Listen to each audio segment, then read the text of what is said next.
Bienvenidos a una nueva edición de los Diálogos Filosóficos organizados por la Fundación Gustavo Bueno en colaboración con el Centro Riojano de Madrid.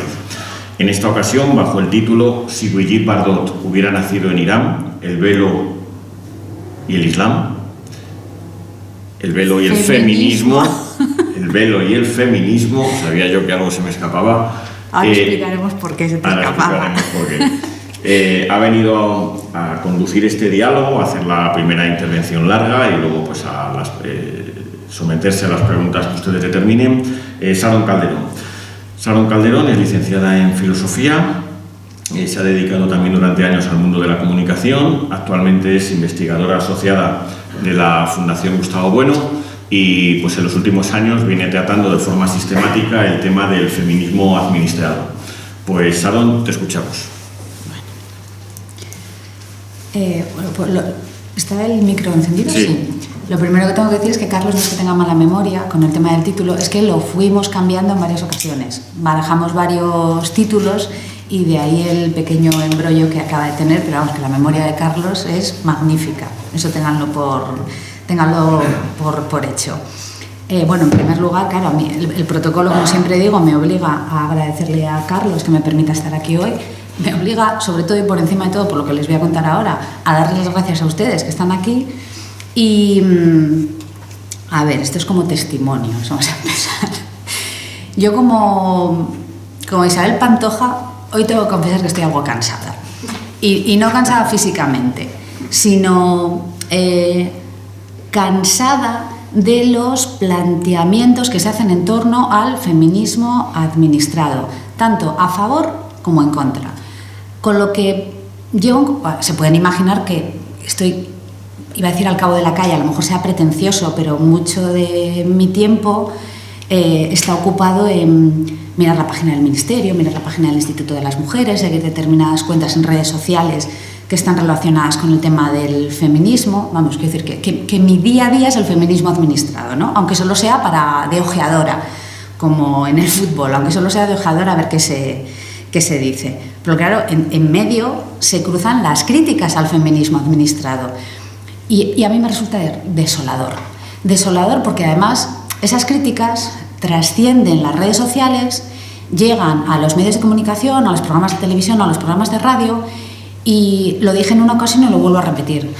Creo que son extraordinariamente pobres y extraordinariamente dañinas para quienes criticamos el feminismo administrado, porque produce el efecto contrario en el feminismo administrado. Creo que lo dije cuando hablé sobre violencia de género, sobre el rótulo violencia de género en la Fundación, en una lección de la EFO.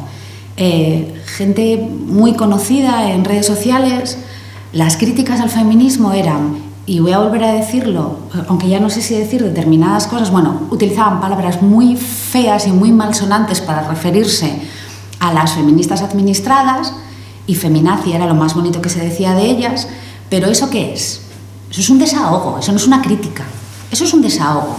Y ese desahogo tiene un efecto muy pernicioso, que es darle balas, darle munición al feminismo administrado diciendo, ¿veis?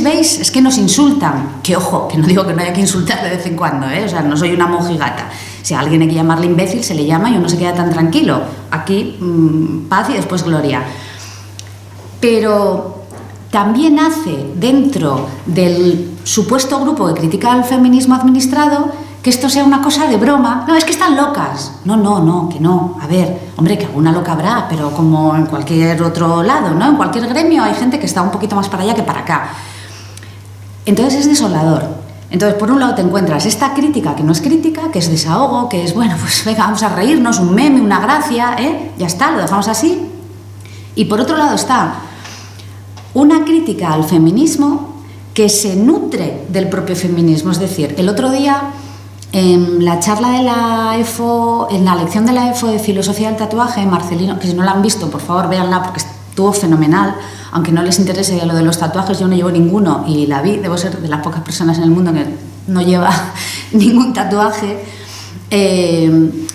Marcelino decía, los que critican el mito del globalismo los que critican el globalismo, están inmersos en el mito del globalismo, no se dan cuenta.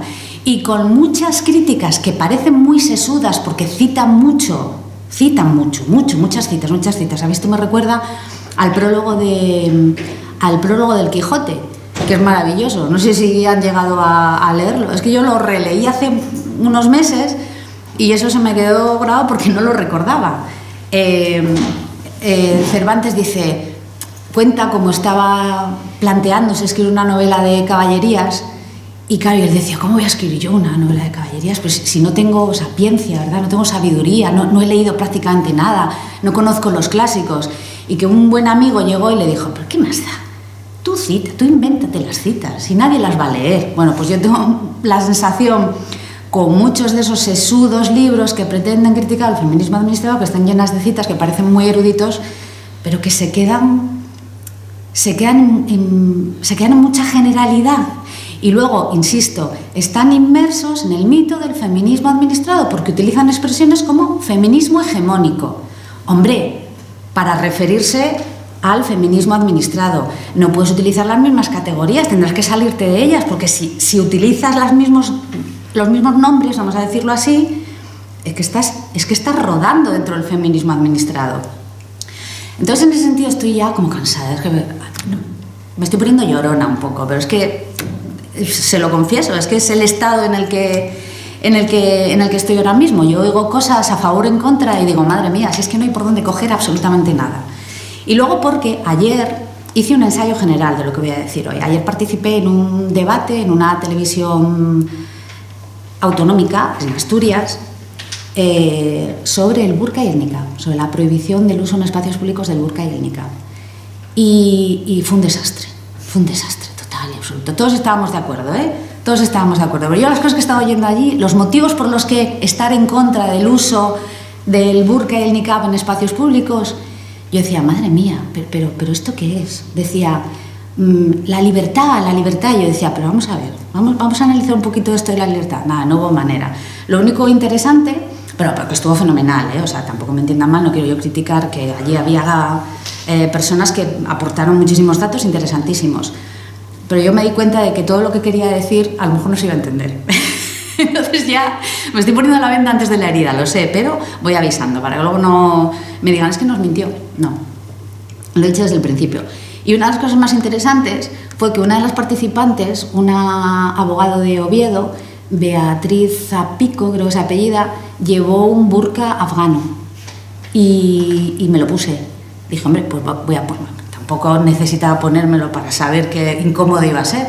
Pero dije, no, venga, déjame ponerme el burka. Les iba a enseñar la foto, pero ¿qué más da? Podía ser yo o cualquiera.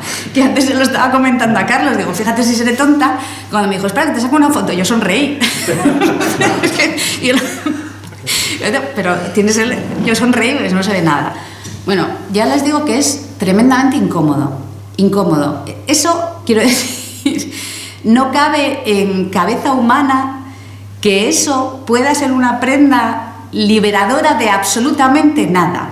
O sea, eso hay que prohibirlo directamente.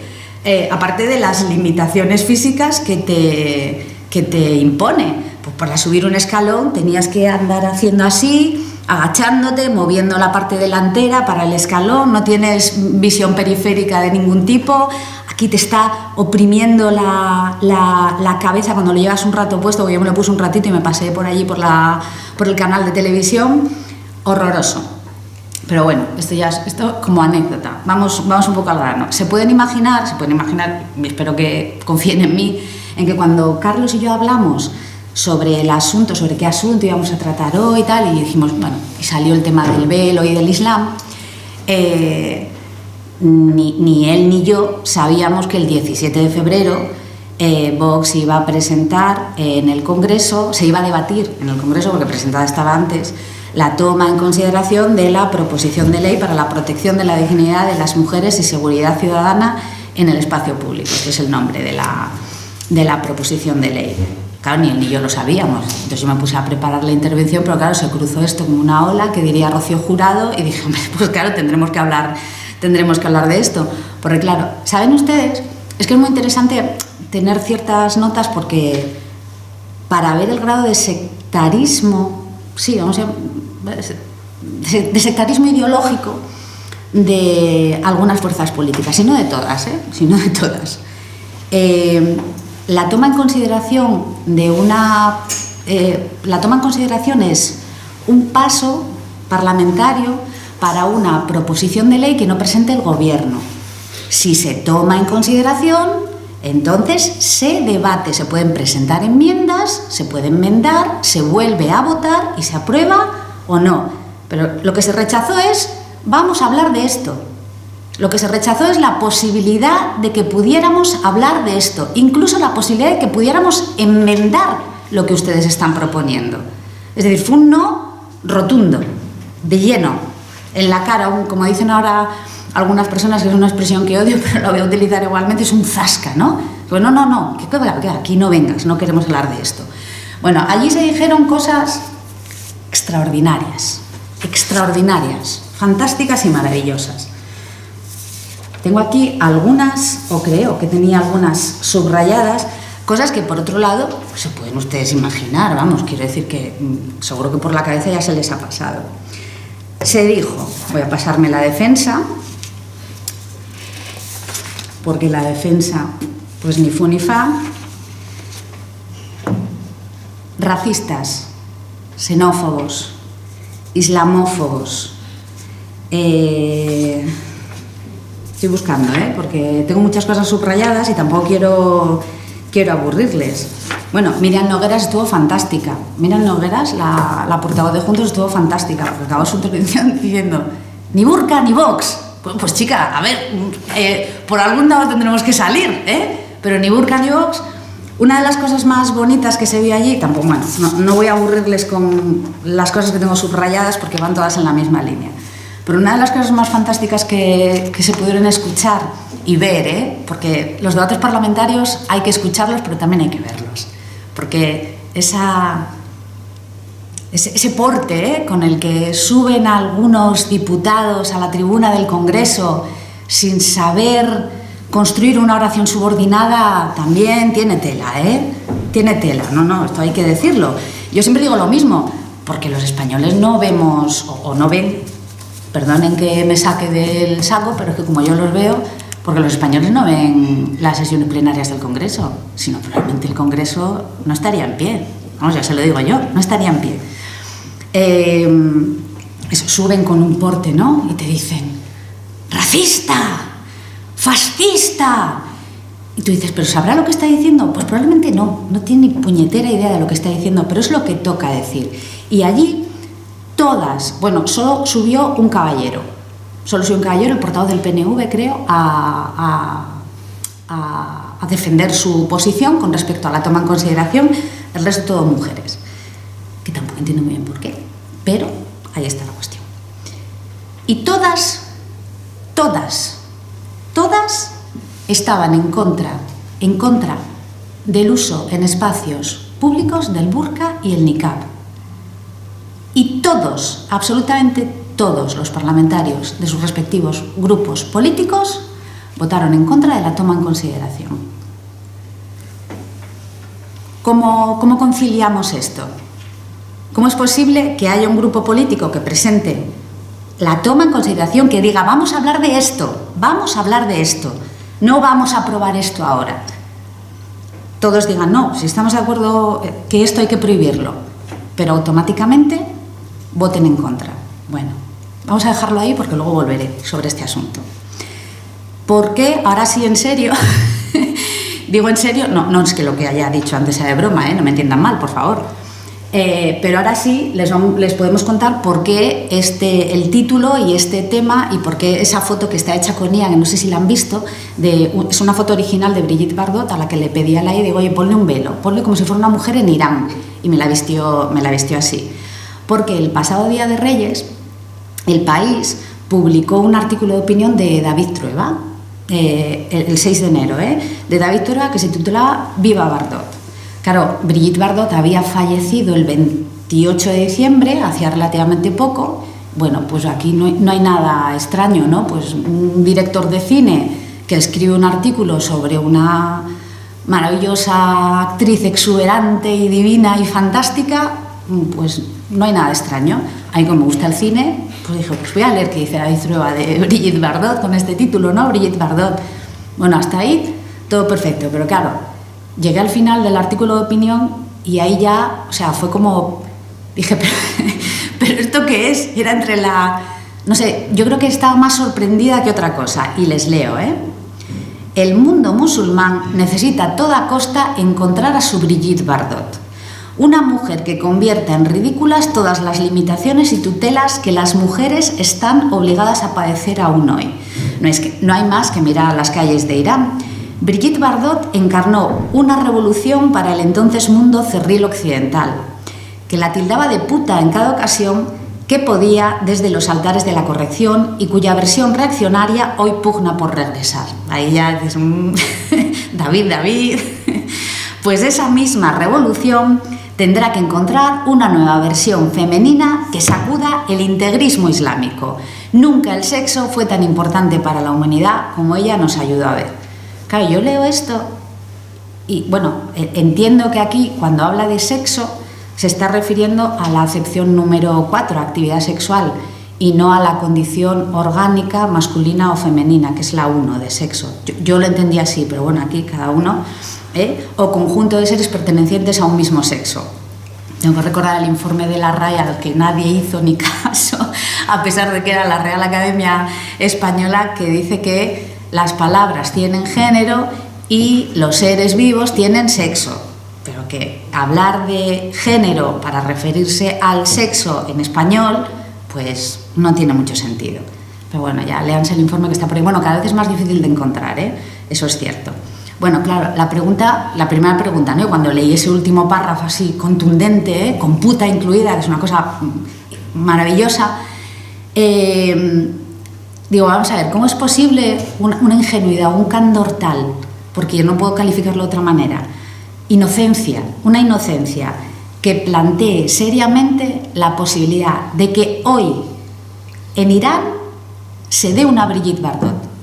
Joder, es que es imposible. O sea, es que es imposible. A nadie que conozca el materialismo filosófico le será ajeno esto de que las condiciones materiales definen las condiciones formales. Y esto ya lo dice absolutamente todo. En Irán hoy no se dan las condiciones materiales para que surja una Brigitte Bardot, como sí se dieron en su momento, aun llamándola prostituta, meretriz o como quieran llamarlo. Pero en Irán no se dan. En Irán, el 16 de septiembre de 2022, bajo la custodia de la Policía de la Moral, que es verdad que ahora la Policía de la Moral no existe de forma oficial, pero sigue existiendo de forma oficiosa, porque es así, mató a Masha Amini. Mató a una chica de 22 años, porque se le veía un poquito el pelo. Entonces, claro, dices, pero esta gente, me refiero a David Trueba, ¿esta gente en qué mundo vive? O sea, ¿en qué fantasía habitan para decir este tipo de cosas?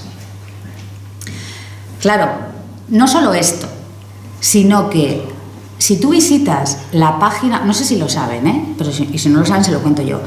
La página del Ministerio de Asuntos Exteriores tiene un apartado, por cierto, dirigida por el ministro probablemente que más me crispa personalmente, no por las cosas que dice, que también podría crisparme por eso, sino por cómo lo dice. Fíjense cómo habla el ministro Álvarez. Yo cuando le doy clase de comunicación y oratoria, suele ser a jovenzuelos, no suele ser a gente mayor.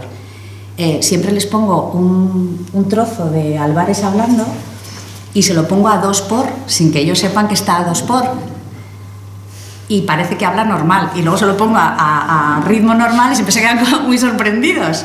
Digo, bueno, pues el 2x es al ritmo al que tenéis que hablar, no al normal, al 1. Bueno, hecha esta salvedad estúpida, el Ministerio de Asuntos Exteriores ofrece unas recomendaciones de viaje a todos los países del mundo, porque claro, en cada país hay una serie de restricciones y conviene pues saberlas, de todo tipo, de seguridad, de seguros de viaje, por ejemplo, de zonas que no se pueden visitar, que no son recomendables y tal. Bueno, pues si se entra en la página de Irán, que se ve que David Trueba no ha entrado, dice: se recomienda encarecidamente no participar en manifestaciones de ninguna clase, especialmente de tipo político o social, y evitar hacer fotos o vídeos de las mismas. Ya Brigitte Bardot lo tenía complicado.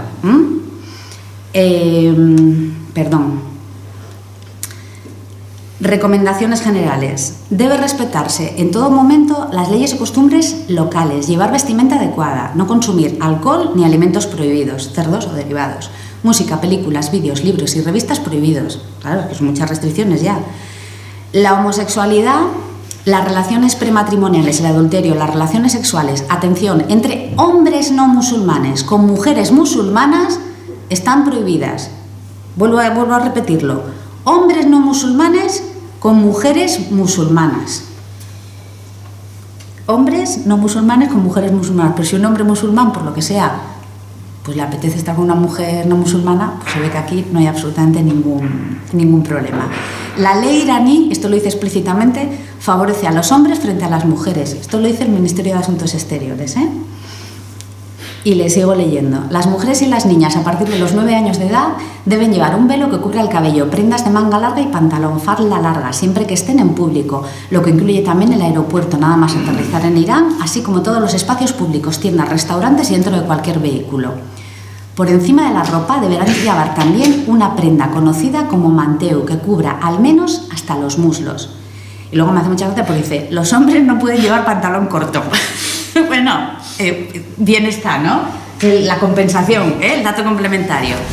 Y te dice: el uso de corbata es muy poco frecuente en Irán. Las normas son más estrictas en las visitas a mezquitas y lugares de culto. Bueno, pues esto también puede pasar aquí, ¿no? A todos nos ha pasado que hemos ido a visitar alguna catedral o alguna iglesia y nos han dicho: oye, tápate los hombros y tal. Me pasó recientemente en República Dominicana, iba con un vestido de tirantes y me dieron una mantita, ¿no?, para que me cubriera. Bueno, bien. Viajeros, matrimonio de mujeres extranjeras con hombres iraníes. Según las leyes de este país, las mujeres extranjeras casadas con hombres iraníes cuyo matrimonio esté registrado ante las autoridades de Irán adquieren la nacionalidad iraní, la marca, te casas con un iraní, ya iraní para toda la vida. Esto puede implicar, entre otros, que su esposo deba autorizar cualquier viaje fuera de Irán u otras actividades de la vida diaria, tales como trabajo, estudios, etc. Asimismo, la ley iraní establece que los hijos de padre iraní tengan dicha nacionalidad y así serán reconocidos por las autoridades. Ello significa que aunque la madre pueda transmitirles su propia nacionalidad, como por ejemplo el caso de la española, si se casa un iraní con una española, la madre podría transmitirle la nacionalidad a los hijos, las autoridades iraníes nunca los considerarán como españoles, sino como ciudadanos iraníes. En caso de divorcio, la ley iraní otorga la custodia al padre como norma general.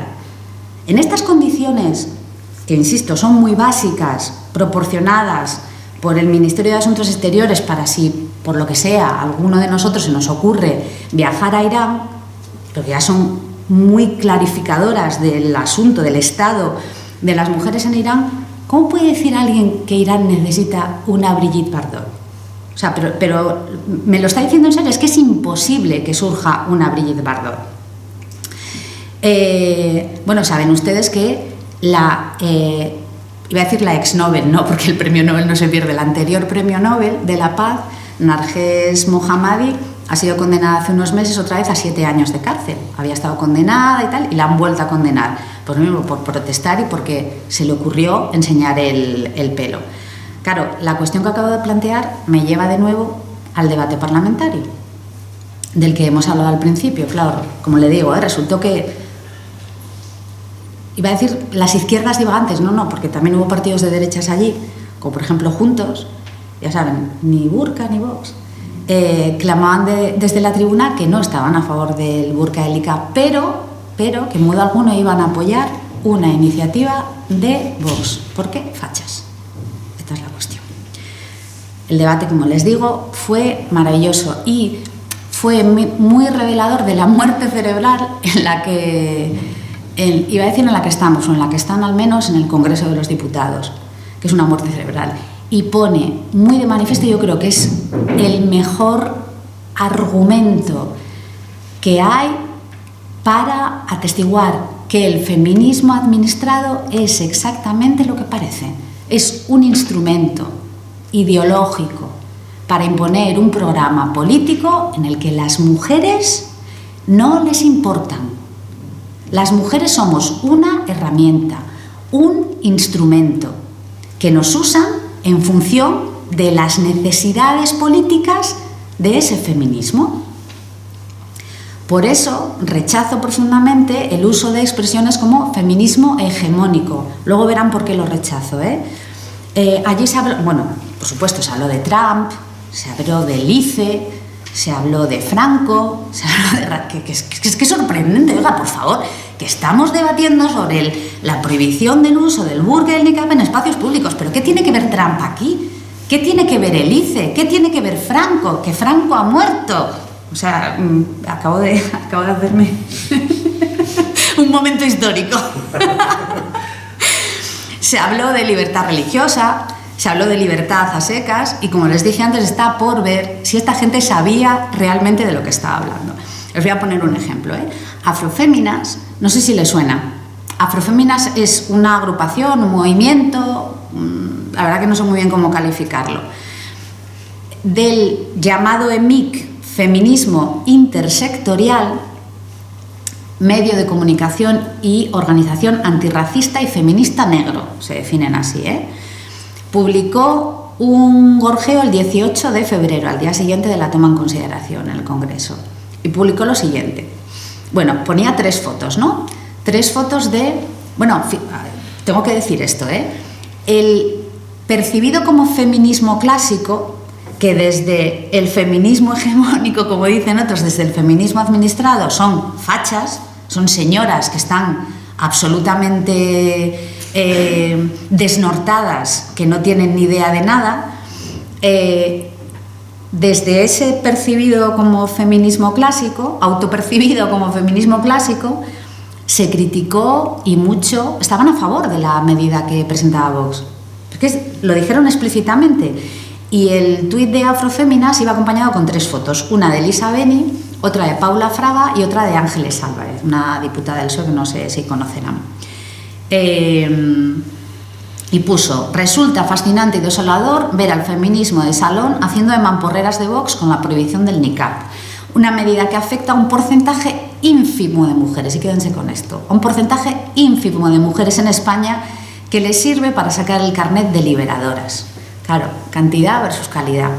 Vale, ¿saben ustedes cuántas mujeres fallecen por la llamada violencia de género en España proporcionalmente? Se lo voy a decir. Tengo que mirar la cifra, el 0,00018%.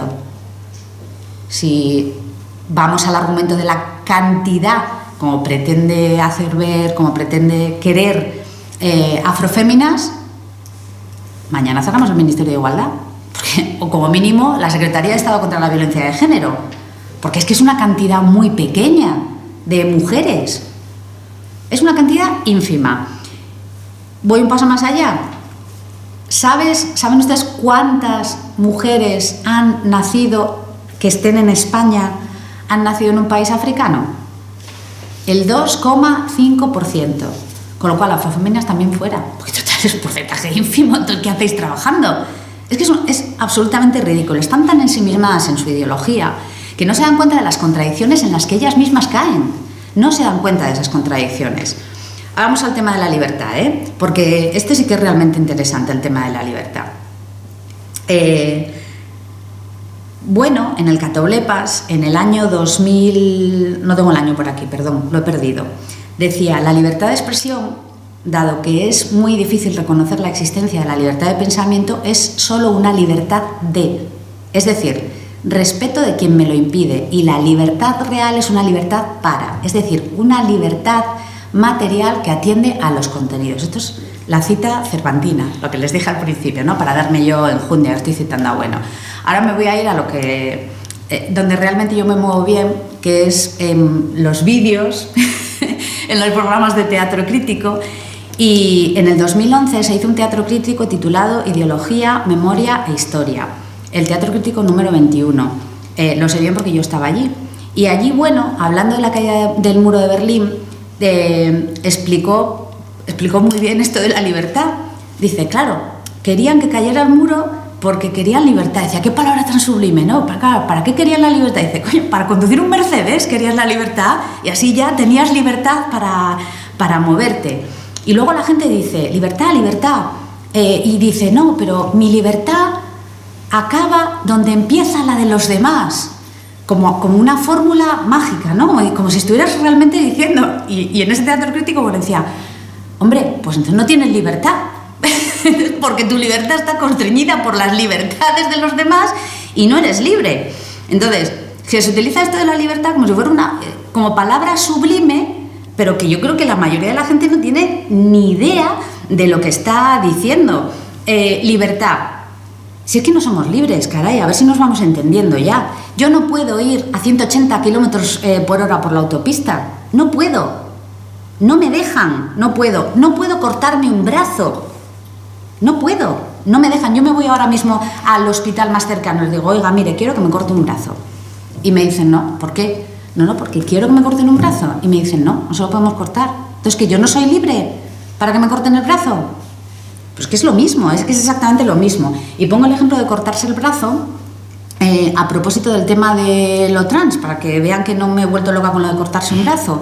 Con el tema de lo trans se cambió la ley graciosamente para que un hombre que se siente mujer sea una mujer, pues sí, porque se siente y porque sufre. Y te decían, es que sufren, joder. Yo no dudo que sufran, pero no sé si saben que hay un trastorno mental en el que hay gente que cree que le sobran partes de su cuerpo. Esto es real, no me lo estoy inventando. Cree que le sobran partes de su cuerpo. Joder, es que es gente que sufre también. Es gente que está sufriendo. Cree que le sobra una mano y sufre porque esta mano está aquí. Bueno, pues, insisto, nadie le corta la mano que le sobra, a pesar de que sufren igual que un hombre que se siente mujer. Hay tantas contradicciones que es imposible abordarlas todas. Pero claro, esto del tema del velo, que creemos que es así como muy reciente, ya lleva mucho tiempo coleando. Lo que pasa es que quizás se nos ha escapado porque estábamos ocupados en otras cuitas, ¿no? En otras cuestiones de actualidad. Pero esto ya lleva coleando muchísimo tiempo. En el 2004, El Mundo, y esto también se lo debo a Marcelino Suárez Ardura, que fue quien me dio la referencia, El Mundo organizaba encuentros digitales con distintos autores. Y en uno de esos encuentros, o sea, la gente escribía, era todo muy rudimentario, no como ahora, mandaban correos electrónicos y tal, era una cosa. Y en una de esas preguntas que le plantearon a Bueno, dijo, hola, una chica, ¿no? Bueno, una chica, yo por supuesto es una chica, discúlpenme. Me gustaría saber su opinión sobre respetar el derecho de las alumnas musulmanas a llevar velo. Y Bueno le contestó, hombre, depende de lo que se entienda por respeto. A veces el mayor respeto para el que lleva un tatuaje, o sea, para el que lleva el velo, es decirle quítatelo. Es que esta es otra de las ideas clave. ¿Por qué respetar a una mujer musulmana es permitirle que lleve el velo? Vuelvo a otro ejemplo también clásico que conocemos todos, el materialismo filosófico, ¿no? El del loco que se cree Napoleón. Es respetarle, decirle, sí, muy bien, ¿qué tal las invasiones hoy? ¿Qué tal Josefina? No, hombre, no. Respetarle es decirle, oiga, que usted no es Napoleón. Pues claro, pues yo entiendo que respetar a una mujer es decirle, oye, quítate el velo, el burka, el niqab o el chador, porque yo ya lo extiendo a todo. Les voy a poner dos ejemplos, El 23 de febrero del 26, son todos ejemplos recientísimos, la ministra de Igualdad, Ana Redondo, publicó en X un mensaje en el que hacía referencia a una noticia de La Vanguardia, en la que se informaba de que la Fiscalía había ganado la batalla, palabras textuales, a una empresa que publicitaba en Internet a través de una página web sus servicios ofreciendo vientres de alquiler. Y la ministra decía, bueno, pues esto no es nada, hace un año el Instituto de las Mujeres había elaborado un informe que incluía a esta empresa, a la que ahora prohibían publicitar vientres de alquiler, y dice, se puede y seguiremos trabajando en ello, ¿no? Claro, siguiendo el argumentario exhibido por varios partidos en el Congreso de los Diputados en el debate, por no decir todos, para votar en contra del uso del burka y del niqab, el de la coacción, porque claro, decían, pues si no están coaccionadas, pero si es que, a ver, el artículo 172 del Código Penal ya pena la coacción, entonces tú lo llevas porque quieres, claro, porque no se aplica para este caso. porque una mujer que libremente... No quiero entrar en el debate de los vientres de alquiler, ¿eh? Esto aquí no nos importa, lo estoy cogiendo como ejemplo. ¿Por qué me prohíbes? A mí, bueno, a mí no, porque lamentablemente ya no puedo, pero ¿por qué no se permite a una mujer que pueda gestar, albergar el hijo de otra persona si yo lo elijo libremente? Es que se están manejando constantemente ideas que no se tienen claras. Y como no se tienen claras, pues valen para una cosa y no valen para otra. Pero valen de forma confusa, valen de forma ideológica. Aquí lo aplico porque yo quiero y aquí no lo aplico porque no me da la gana. Otro ejemplo, del 24 de febrero, que no sé si se habrán enterado, Bustunduy, la Esperanza Blanca, anunció la reforma del reglamento taurino. En esta reforma del reglamento taurino prohibía los espectáculos cómico-taurinos, el famoso bombero torero, ¿no?, para personas con acondroplasia. La mayoría de esos espectáculos del bombero torero pues están interpretados por personas con esta patología. Y dijo el ministro que se prohíben espectáculos que no respetan la dignidad humana y denigran públicamente a personas con discapacidad y más concretamente a personas con enanismo. ¿Y si lo representan porque ellos quieren y no media coacción? ¿Por qué lo prohibimos? ¿Por qué tenemos que prohibir esto? ¿O está acaso diciendo el ministro que las personas con acondroplasia no tienen voluntad? ¿No pueden elegir lo que quieren hacer? Es que es todo absolutamente ridículo. Porque aquí, es que también se ha dicho lo de, es que prohibir, joder, se están prohibiendo constantemente cosas. Tomar bebidas azucaradas o energéticas, en los espectáculos cómico-taurinos, el tema de los vientres de alquiler, pero vamos, que prohibir en sí mismo no es nada negativo, vamos a decirlo así. Es que hay cosas que hay que prohibir y que hay cosas que habrá que prohibir en función de cómo quieras tú construir la nación política en la que estás viviendo. Si no, pues venga, vamos a permitirlo todo o vamos a prohibirlo todo, no sé. Otro de los argumentos, el de la cantidad. Claro, ¿para qué prohibir los vientres de alquiler si en España esta práctica está prohibida? ¿Para qué prohibir la publicidad? Si esto está prohibido en España, ya está prohibido en España. No tiene ningún sentido. ¿Y por qué prohibir los espectáculos cómico-taurinos si afectan a un porcentaje muy pequeño de población? Y además que lo estuve buscando, Se estima que hay entre 3.000 personas con acondroplasia, y hasta 16.000 personas con diversas displasias esqueléticas que causan talla baja, que es más pequeño de 1,47. Pues si esto afecta a muy poquita gente, ¿para qué lo vas a prohibir? No pierdas el tiempo en estas tonterías. Contradicciones muy evidentes, así que lo que creo que hay que concluir es que las mujeres con velo, chador, burka o niqab, en el caso de la proposición de ley, pues no son una preocupación para la mayoría de los partidos, es que no lo son en absoluto. Pero vamos, que esto es consecuencia del feminismo administrado en el que están inmersos esos propios partidos. Volvamos al velo. Hace muy poquito, esto también lo conocerán porque saltó a la prensa, pues no sé, yo creo que fue en enero, Yo les voy a confesar una cosa. Yo el informe del que les voy a hablar, que es un informe que se llama Con eso no, discriminación de las mujeres musulmanas con hijab en el sistema educativo, editado por el Instituto de las Mujeres y el Ministerio de Igualdad, yo lo tenía guardado como oro en paño. Yo cuando veo cosas muy interesantes, así cuando me encuentro rastreando y tal, cosas interesantes, yo me las guardo y digo, con esto puedo hacer algo muy gordo, porque yo cuando leí este informe, que ya lo tenía desde hacía meses, dije, guau, pero esto es la bomba, pero ¿qué dicen en este informe?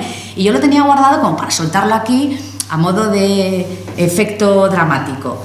Pero luego, claro, salió en prensa en enero y ya me fastidiaron por completo. Sí que sorprende que el informe es del año 2024, y saltó a la prensa en enero del 2026, me parece, y si no fue en enero, fue en diciembre. Eso también me sorprendió. Este informe se pueden imaginar. Con eso no, discriminación de las mujeres musulmanas con hijab en el sistema educativo, pues ya se pueden imaginar el camino que tiene el documento. Existe Instituto de las Mujeres y Ministerio de Igualdad. Es muy divertido porque en la página 2 del documento hay una advertencia del Ministerio de Igualdad. Dice del Instituto de las Mujeres, Dice, el Instituto de las Mujeres no se hace responsable de las opiniones expresadas en este estudio ni de los resultados obtenidos en el mismo. Bueno, pues entonces, ¿para qué lo publicas? O sea, es una cosa rarita, Es una cosa rarita.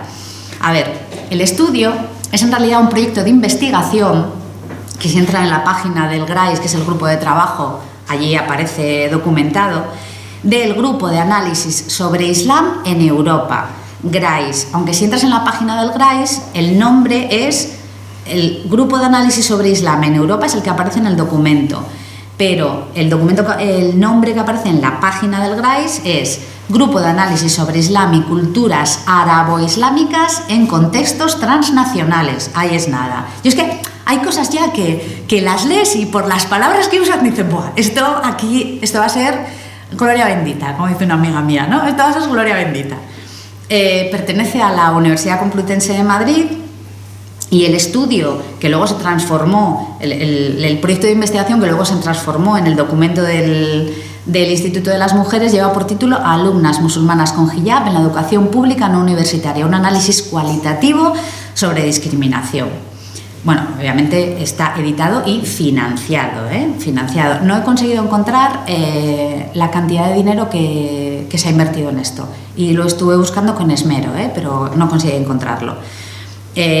Bueno, el grupo de análisis se define a sí mismo como un grupo que se interesa por los análisis de las dimensiones sociales, políticas, económicas, religiosas, sociolingüísticas y jurídicas que generan la presencia de minorías musulmanas en las distintas sociedades europeas. Y digo, madre mía, pero a mí no me da la vida muchas veces para leer un libro y esta gente todo lo que hace es absolutamente maravilloso. Bueno, el texto está en la página de internet, está en español, en inglés y en árabe. En esos 3 idiomas pueden consultarlo. Bueno, ya sabemos quién ha elaborado el documento, ya sabemos quién lo financia. Vamos a ver ahora a grandes rasgos qué dice este documento.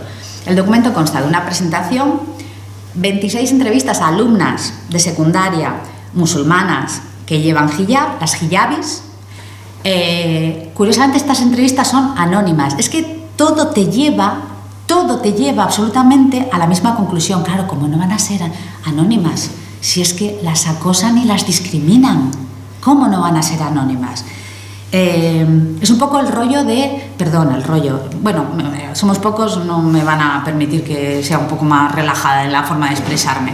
Es el rollo este que tiene el feminismo administrado de victimizarnos a todas las mujeres, a todas y cada una de las mujeres. Ayer en el debate que les dije en el que participaba, yo se lo preguntaba a las mujeres con las que compartía mesa, digo, ¿vosotros nos levantáis violentadas? Digo, yo me levanto violentada ya, aunque haya dormido 8 horas como una campeona, haya cenado maravillosamente, haya desayunado maravillosamente, porque el feminismo administrado me dice que hay un montón de violencias que me acosan. Y pongo la tele y hay una violencia, y me lavo los dientes y hay otra violencia, y me dicen buenos días, nada más despertarme y hay otra violencia. Bueno, pues esta es la misma historia. Es curioso porque empieza recordando que el uso del hijab no está prohibido en España, como dando por supuesto que lo que no está prohibido está permitido. Pero es que no se sigue una cosa de la otra, no se sigue en absoluto una cosa de la otra. Les pongo un ejemplo, la simbología nazi no está prohibida en España, como en Alemania, por ejemplo. La simbología nazi no está expresamente prohibida en España. Sin embargo, parece que podemos todos convenir que permitida tampoco. Es verdad que se puede bordear esta ausencia de prohibición con el tema de los delitos de odio y xenofobia y todas estas cosas, pero explícitamente no está prohibida.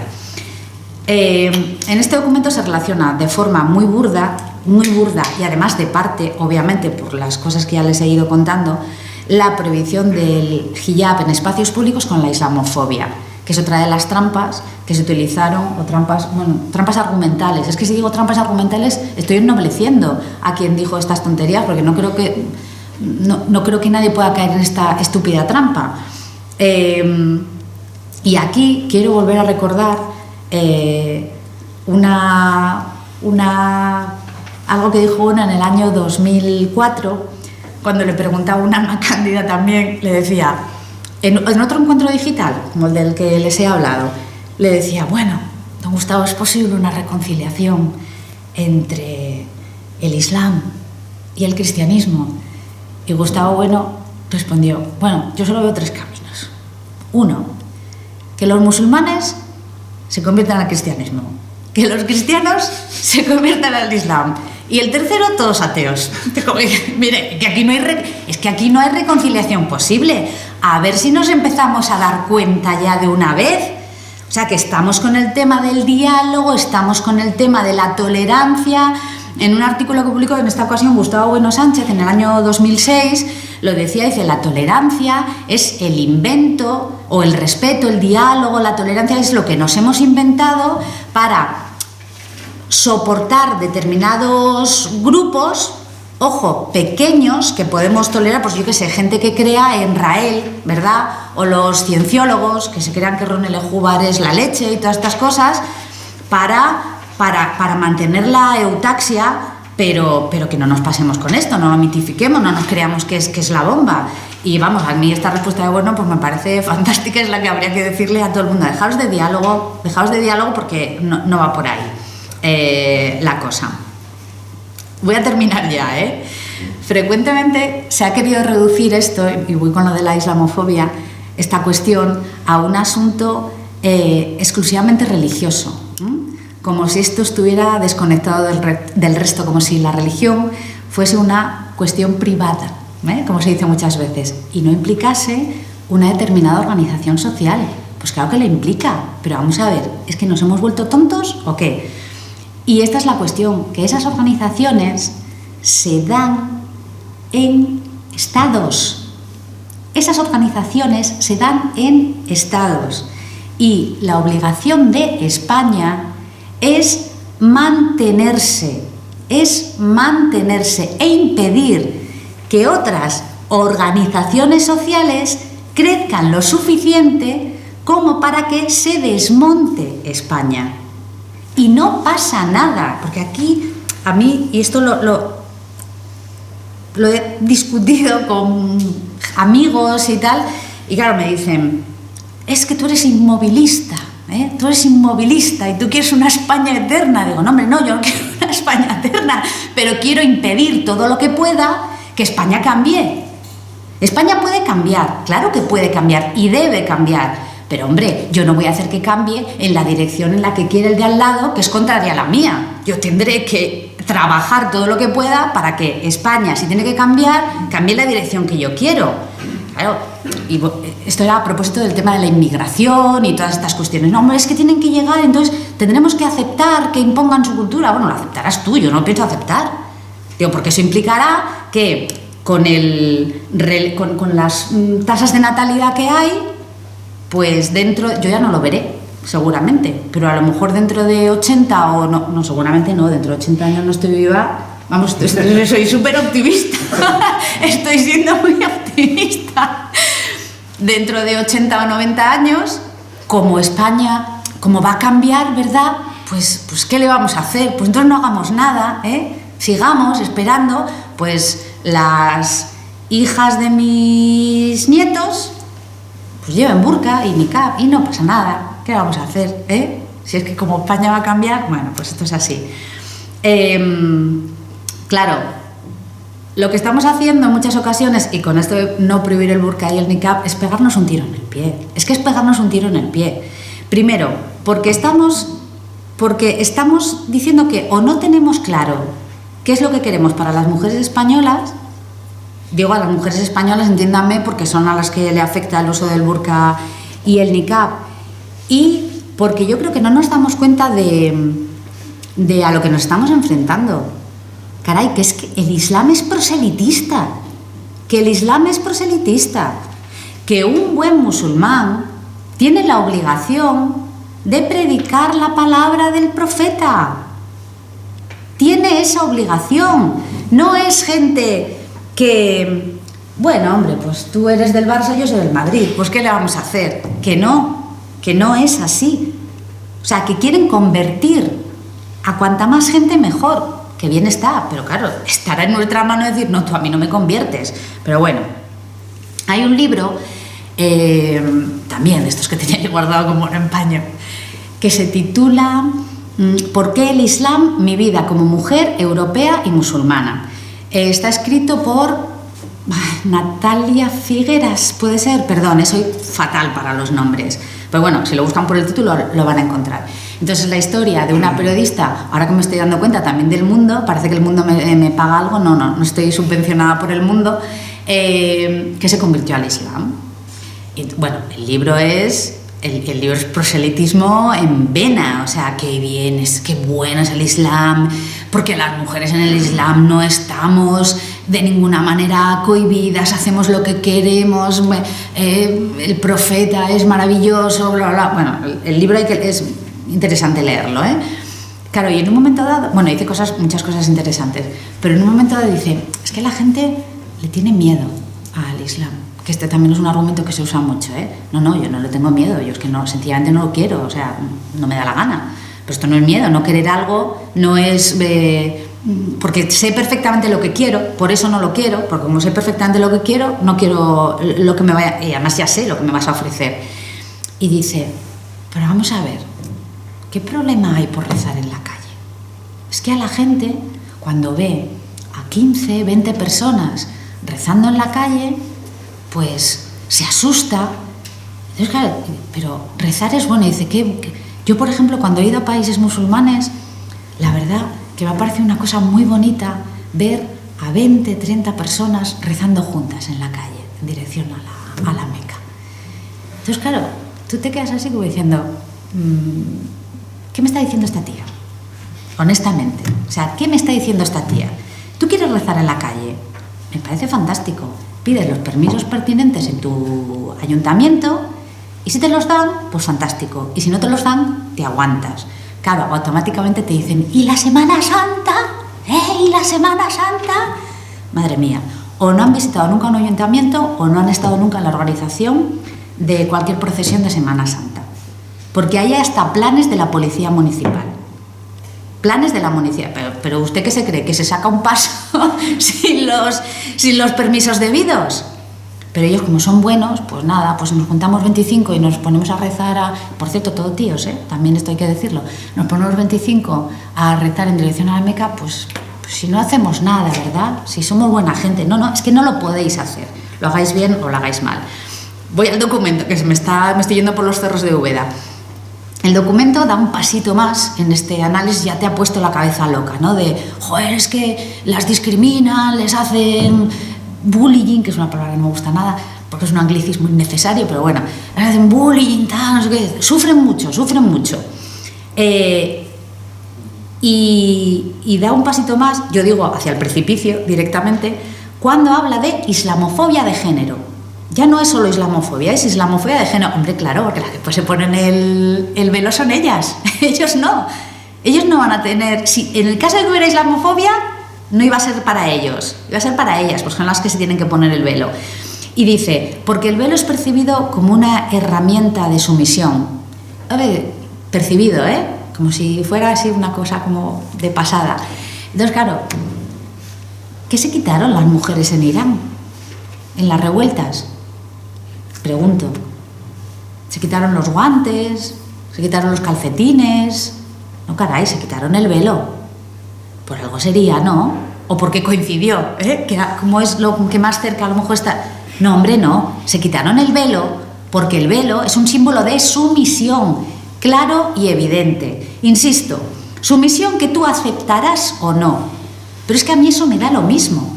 Que tú aceptes de forma voluntaria ponerte el velo, a mí o a cualquiera le debería dar lo mismo, teniendo en cuenta el proyecto que yo tengo de nación política, lo que quiero para España. Digo nación política porque estamos hablando de España. Claro, porque ¿qué ocurriría si cualquiera de las mujeres que estamos aquí dijéramos, pues yo quiero que tú me pegas una paliza? ¿Qué diría el resto? Obviamente dirían, no, ¿cómo le vas a pegar una paliza? No, yo es que quiero que me peguen una paliza. No, lo impedirían, todos ustedes lo impedirían, no pensarían que yo estoy loca, pero aun pensando que yo estoy loca, ustedes lo impedirían. Con lo cual, el tema de la voluntad, que es que tampoco. Y como si no se prohibieran cosas que queremos, se nos prohibió salir en casa de la pandemia, yo quería salir y mi libertad para salir, ¿dónde quedó? Eso tampoco importó mucho. Entonces, que se están prohibiendo constantemente cosas, lo he dicho antes, no me quiero repetir, pero por lo que sea esto ya no se puede prohibir.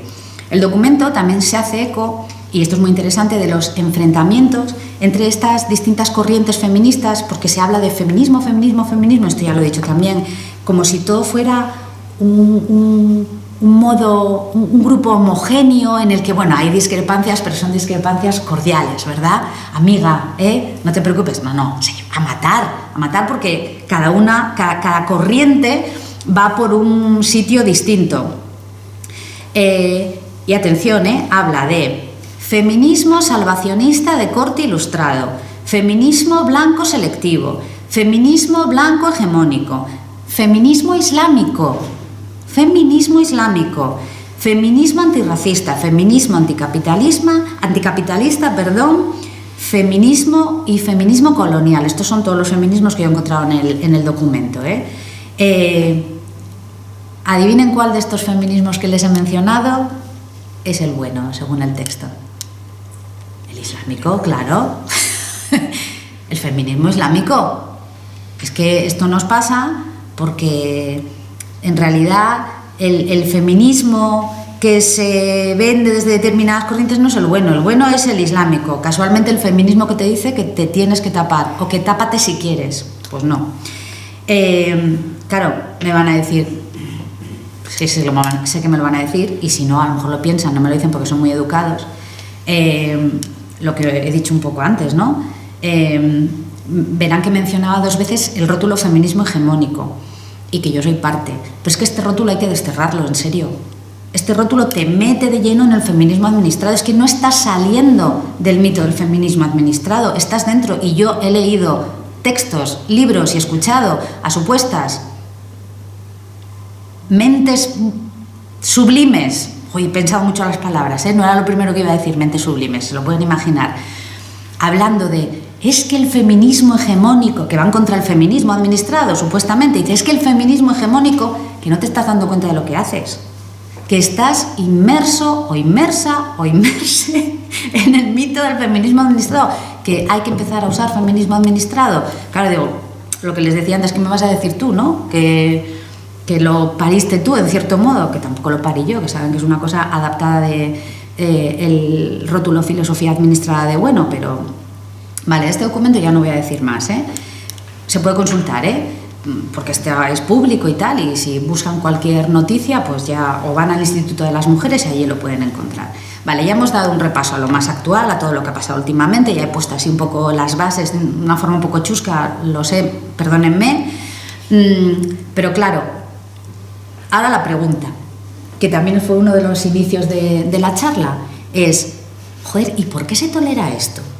Porque la realidad es que, yo no sé ustedes, el círculo en el que yo me muevo, que es un círculo de lo más normal del mundo, ahí hay gente de toda clase y condición y cada uno de su madre y su padre, todavía hay gente que te dice, bueno, hombre, pero ¿por qué te molesta una mujer con velo por la calle? Pues es que tampoco hacen daño a nadie y además con argumentos muy poco objetivos, ¿no? Pues sí, es muy buena persona, coño, pero sí puede ser una excelente persona, pero que lleve velo, quiero decir, que lleve velo o que lleve un burka no la hace mala persona, la hace como idiota en sentido etimológico, pero no mala persona. Sí, seguro que es una tía encantadora, pero hay que pulirla un poquito, ¿no? Con determinadas cosas, claro. Entonces, ¿cómo se ha llegado a esto? Pues un poco lo que decía antes, ¿no? Hay sesudos análisis que te pones a leerlos y se remontan al califato omeya y tal, y al Andalus y casi la Reconquista y tal. Y dices tú, hostia, perdón, es que me estoy relajando mucho. Me disculparás, Carlos, ¿a que sí? Nos quitamos luego con un muy bien, luego cortas, luego... Y tú dices, vale, venga. A mí esto ya me chirría mucho, porque irse unos cientos de años atrás ya a mí me chirría. Y me chirría porque pues yo soy preconstitucional. Yo nací antes de la Constitución española.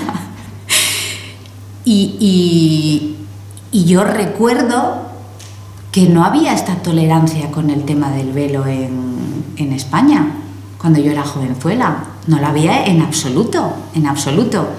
Claro, también me van a decir, que esto también me lo han dicho, bueno, es que no había tanta gente musulmana por la calle, que esto también es cierto, pero lo que se veía, que era muy poquito, se veía raro. Y les voy a poner otro ejemplo. En 1980, José María Íñigo, a ver, tengo que aclararlo por una cuestión de por presumir, vamos, porque tampoco quiero que piensen que soy tan vieja. Aunque soy preconstitucional, yo este programa no lo recuerdo, lo he visto a posteriori. Así piensa que soy muy preconstitucional. Y esto tampoco, así si me remontan a la Segunda República. Yo este programa lo vi luego porque, pues por el tema este del feminismo y por mi amor a las folclóricas españolas. En 1980, José María Íñigo tenía un programa que se llamaba Fantástico 80.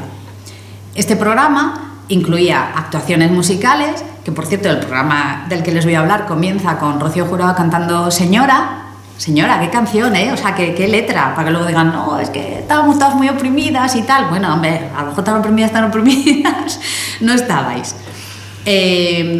Y se intercalaba una mesa de debate, pero no era una mesa de debate del tirón, es decir, debatían sobre un asunto, cortaban, actuación musical, volvían a la mesa de debate. Era un formato que la verdad que iba a decir era muy prestoso, como en Asturias, perdón, que era muy interesante, ¿no? Y muy fácil de ver. Vale, en este programa intervenían Matías Prats, padre, lógicamente, Conchita Montes, que es una actriz, no sé si la conocen, Fernando Sánchez Dragó y Rocío Jurado. La invitaron a participar en la mesa. Vale, pues en un momento Fernando Sánchez Dragó se puso a defender el uso del velo, ¿no? Y dijo, bueno, pues que en mis viajes a países musulmanes, no sé cuáles menciono, pues las mujeres musulmanas usan el velo y no pasa nada y se lleva con total naturalidad. Y ya subió un escaloncito y dice, bueno, y además a mí esto me parece muy sugerente, ¿no? Me parece que tiene cierto erotismo el uso del velo y tal. Y Rocío Jurado, que estaba sentada a su lado, hizo ya... movió la cabeza así, ¿verdad? Y le dijo José María Íñigo, Rocío, si quieres intervenir. Dice Rocío Jurado, sí, claro. A ver, a mí un velito por aquí, un velito por allá, pues me parece muy sugerente. Claro que sí, a mí me parece muy bien. A ver qué le decía, un velito por aquí, un velito por allá.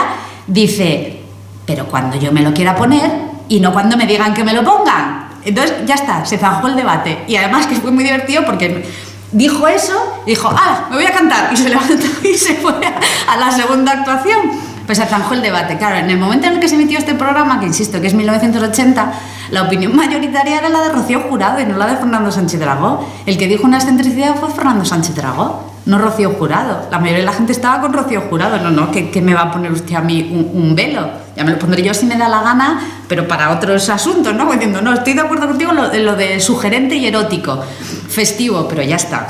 No estoy de acuerdo en nada más. Claro, entonces... Caray, ¿qué ha pasado para que nos transformemos en eso? Bueno, pues seguramente, obviamente, y es que yo no quiero caer aquí en una de las paranoias en las que se cae, de las que caen personas que critican el feminismo administrado y empiezan a hablar de grandes conspiranoias mundiales y tal, porque a mí eso me parece que puede explicar ciertas cosas, pero luego... al final no explica lo que pasa en tu metro cuadrado, que creo que es lo verdaderamente importante. ¿Qué pasa en tu metro cuadrado? ¿Qué pasa en nuestros metros cuadrados? Entonces, cuando vi esto en televisión dije, hombre, pues a lo mejor la televisión tiene algo que ver. A lo mejor la televisión es la clave. Y buscando, me encontré otra vez con un encuentro digital de Bueno, que le preguntaban por la televisión. Este encuentro digital es del año, a ver si he apuntado el año, del 2001, 2001, hace 25 años. Y bueno, a propósito de la presentación de Televisión Apariencia y Verdad, ¿no? Es el del 2001, Televisión Apariencia y Verdad. Debería saberlo porque lo piqué yo, pero no me acuerdo. Y bueno, dice, a partir de los años 50, la televisión ha desempeñado un papel totalmente esencial en el desarrollo de la sociedad política y social. Dice, basta recordar la influencia de la televisión en el muro de Berlín. Dice, una cosa es reconocer los efectos socializadores de la televisión y otra cosa es analizar la naturaleza de esos efectos para bien o para mal. Y creo que la televisión ha tenido mucho que ver porque los libros eruditos no son bestsellers, no son grandes éxitos de ventas. Las tertulias, pues tampoco, de sabios y sabias, pues tampoco. Entonces, tiene que haber algún elemento más para que mi vecina del séptimo, que yo sé que consume determinados programas de televisión y tal, vea a una musulmana y diga, hombre, pues a lo mejor esto, quiero decir, a lo mejor esto es importante porque mi vecina del séptimo o del sexto tampoco lee los informes del Ministerio de Igualdad ni del Instituto de las Mujeres. O sea, que aquí tiene que haber otra clave. No digo que sea la única, pero creo que es muy importante. A ver, hay películas de cine que también se emiten en televisión, por supuesto, que son claramente, van en la línea de favorecer o de permitir que la gente tolere, pues en este caso, el uso del burka, el niqab, el chador o el velo, o la visión romántica del Islam. Cervantes, de Amenábar, bueno, miro para Carlos porque hemos estado hablando en varias ocasiones de la película, El Próximo Oriente, de Fernando Colomo, del año 2006, Todos los nombres de Dios, no sé si las han visto, de Calparsoro, en el año 2023. En esta está perfectamente claro, me puse a buscar entrevistas e Inma Cuesta, la protagonista femenina, decía: tenemos que encontrar cuáles son nuestros puntos de unión entre el cristianismo y el islamismo. Claro, recuerden lo que dijo, bueno, pues ya solo hay 3 salidas, o unos a otros, otros a otros, o todos ateos. Es que no hay puntos de unión, es que no se puede vivir en esta ingenuidad. Y Calparsoro dijo, tampoco trata, va de un terrorista yihadista, y dice, tampoco trata de retratar un terrorista bueno, sino una persona insegura y perdida, un muchacho nacido en España y con padres de origen marroquí. Al final es una lucha entre hermanos. Hombre, vamos a ver, se dan cuenta, ¿no? Ponía bombas porque la culpa es de la sociedad. Hombre, a lo mejor es un poquito más, a lo mejor es un poquito más difícil de explicar. Claro, el bombardeo mediático ha contribuido, creo que de manera absoluta, a que se tolere lo que es intolerable, y si no hacer pasar por superioridad moral lo que no es más que un clarísimo daño para las mujeres, porque claro, todavía hay gente que cuando tú te niegas a que una mujer a tu lado se ponga un burka o un niqab o se tape cualquier parte del cuerpo, te dicen, bueno, es que eres una facha y una intolerante. Claro, pues la respuesta, recuerda lo que dije antes de lo de insultar, ¿no? Pues la respuesta yo creo que ya llega a un punto en el que decir, y tú idiota, o sea, directamente. Y les voy a poner un ejemplo. Yo esto no sé si lo conocen, si no lo conocen, pues me alegra desvelárselo. Televisión Española emite, no sé si desde el año 2016, pero el programa más antiguo que yo he encontrado es el 2016, un programa que se llama Medina, cada mañana de domingo. El programa Medina se describe como un espacio semanal de la comunidad islámica que se ocupa de los temas de actualidad del colectivo islámico en España y de la recuperación del Islam histórico hispánico. Y está dirigido por Bouziane Ahmed Kotja. Por si no se han convencido con la afirmación de que la televisión es una herramienta potentísima y que creo que explica mucho de la tolerancia que hoy hay con el Islam, en el año 2017 se entrevista a un diplomático de Emiratos Árabes, que no voy a pronunciar el nombre porque para que no se rían de mí directamente, pero lo tengo aquí, yo sí que se lo paso, que es el presidente del Consejo Mundial para la Tolerancia y la Paz, porque curiosamente la mayoría de los órganos e instituciones ligadas al Islam, todas tienen tolerancia, paz, diálogo, cooperación, todas tienen un envoltorio magnífico, todas tienen un envoltorio maravilloso.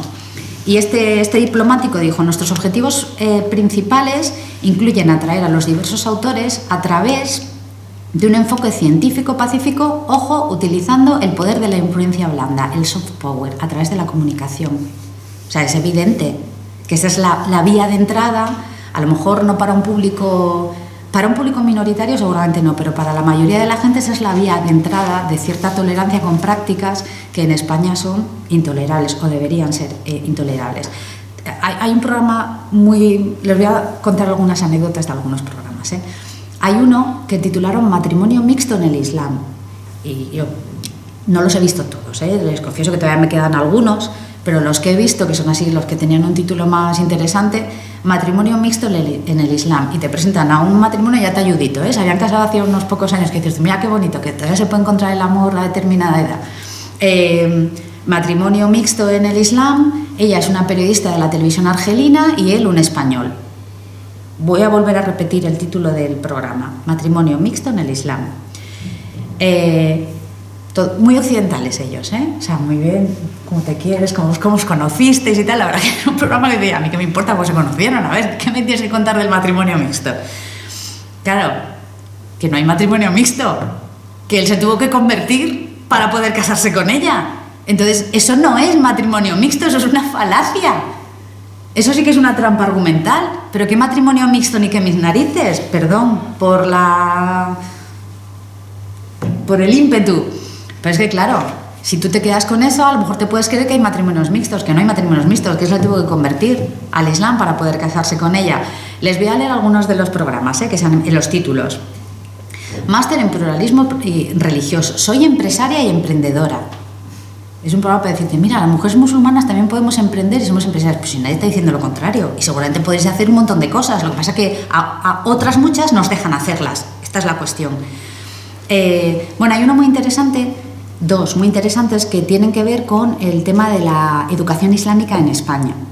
Que esa es otra de las vías de entrada. Pero claro, esa afecta exclusivamente a los alumnos musulmanes que quieren estudiar religión. Saben que desde el 92 España reconoce el derecho de las familias musulmanas a estudiar su religión en las aulas. A partir del año 2000, creo, brotó el primer profesor de religión islámica. Y les doy cifras, En el 92 había 200.000 musulmanes en España. En el 96 se modificó la ley para que los profesores de religión islámica tuvieran un salario. En el año 2000, como he dicho antes, brotó el primer profesor de religión islámica. En el 2016 había 40, del 2016 al 2020 80 y del 2020 al 2024 300. Es que son unas cifras, un crecimiento bárbaro. Bueno, hay uno muy divertido que se emitió en octubre del 23 que se llama Igualdad de género en el Islam. Igualdad de género en el Islam. Es que es muy fuerte escucharlo, Y llevan al presidente de la Organización Nacional para la Participación y el Diálogo, lo que les dije antes, Todas las instituciones tienen participación, diálogo, respeto, tolerancia, paz. Y entonces, para justificar que la igualdad de género es real y efectiva dentro del Islam, dice, a ver, en el Islam hay un mensaje, hay un solo Dios y todos somos personas. Dice, bueno, venga, sigamos, hombres y mujeres. Y dice, y luego hay especificidades en qué es ser hombre y qué es ser mujer. Oye, entonces ya no hay igualdad, entonces no me vendas motos, ya no hay igualdad. Dice cosas muy interesantes porque parece ser que Mahoma, y lo llega a decir casi como se lo estoy diciendo yo, fue la primera persona en utilizar lenguaje inclusivo, porque decía hombres y mujeres, niños y niñas. Esto lo cuenta él, esto no me lo estoy inventando yo ni lo estoy interpretando. Dice, en árabe tenemos el masculino genérico, como en español, pero en un momento dado Mahoma se dio cuenta de que eso no era muy inclusivo y se empezó a dirigir a mujeres y a hombres. Entonces, claro, pues te da la impresión de que es el primer feminista de la historia, casi primer feminista de la historia. Y dice, mucha gente confunde la igualdad entre los esposos con funciones más obligatorias de los hombres y funciones más obligatorias de las mujeres. Es decir, somos iguales, pero tú a lo tuyo y yo a lo mío, Tú tienes que hacer estas cosas y yo tengo que hacer estas. No, esto ya no es igualdad. Ahí ya renqueamos un poquito. Claro, tampoco te dice qué funciones son estas, pero bueno, las que sean, las que sean. Islamofobia de género. Es que islamofobia de género, que es lo que vimos antes en el informe, lo recordarán. Bueno, no me voy a extender muchísimo más, porque tampoco quiero aburrirles y además ya tengo notas. Pero sí, hablando de la islamofobia, sí que quiero leerles un documento, parte de un texto de un libro de Serafín Fanjul, y se lo tengo que agradecer muchísimo, que me pasó mi abelesino materialista de referencia, David. No sé si le conocen, si lo está escuchando, que sepa que le estoy mencionando a él, porque es de nacido ser agradecido y porque no me voy a atribuir lo que no me pertenece. Me dijo, oye, ¿has visto en un libro de Serafín Fanjul un texto que se titula La expulsión justificada de los moriscos? Digo, no, pásamelo. Y me cogió, me pasó el libro y se dice una cosa preciosa con respecto a la islamofobia, ¿no? Y dice, si les arguían porque no bebían vino ni comían tocino, refiriéndose a los musulmanes, respondían que no todas las condiciones gustaban de un mismo comer, ni todos los estómagos llevaban bien una misma comida, y con eso disimulaban la observancia de su secta, por la cual lo hacían, como se lo dije a Juan de Juana, morisco, tenido por alfaquí de Épila, el cual, como dando pelillo y señalando que los echaban sin causa, me dijo: no nos echen de España, que ya comeremos tocino y beberemos vino. A quien respondí: el no beber vino ni comer tocino no se echa de España, sino el no comello por observancia de vuestra maldita secta. Así que, haciendo honor a Carlos, he dicho.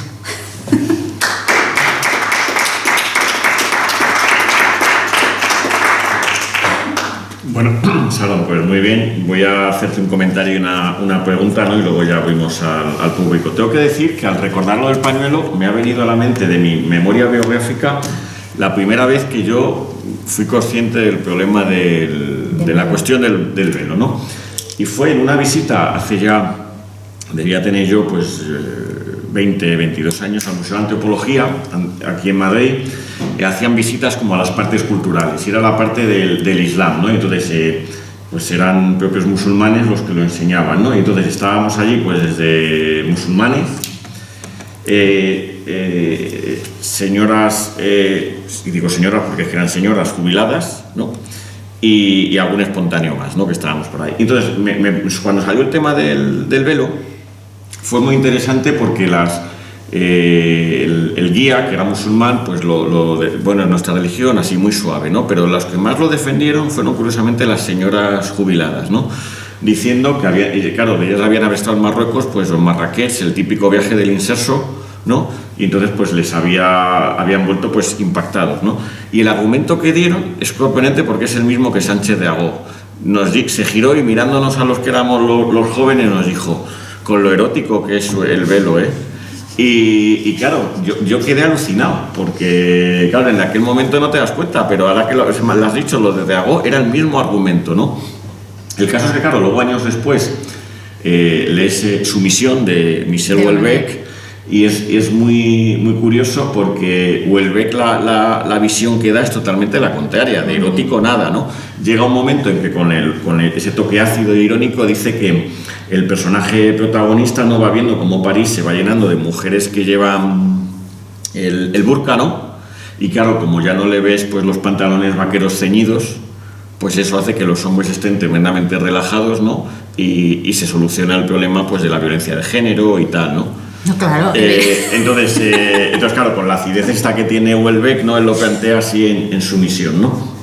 Y bueno, luego podría contar también en el instituto, ¿no? De los problemas que plantea, pero claro, mi deber de sigilo como funcionario me evita contar mucho, ¿no? El caso es que es muy curioso. Ya sabes, un amigo me dijo. Eso, pues. Lo curioso es que efectivamente ya tienes alumnas que ya van, a partir de cierta edad, pues ya van tapadas.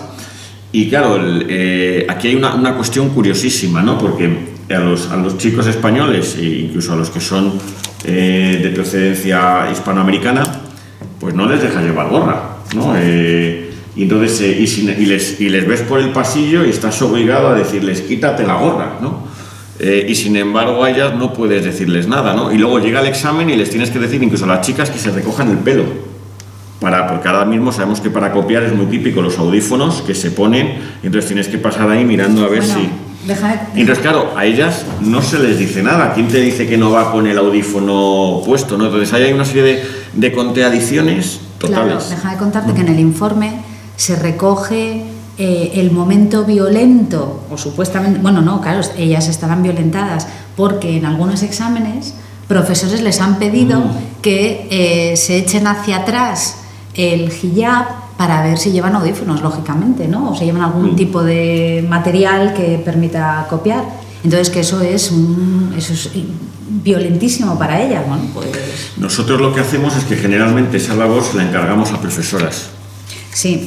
Vale, está llegando al punto del surrealismo que cuando pasa esto vas a una compañera y dices, ¿te importaría pedirle que tú a ella? Porque claro, si lo digo yo que soy hombre, pues puede ser que genere más conflicto. Hombre, y tal. es que vamos a ver, hay cosas que retrotraerse al califato omeya no van a explicar ni va a poder dar solución, ¿no?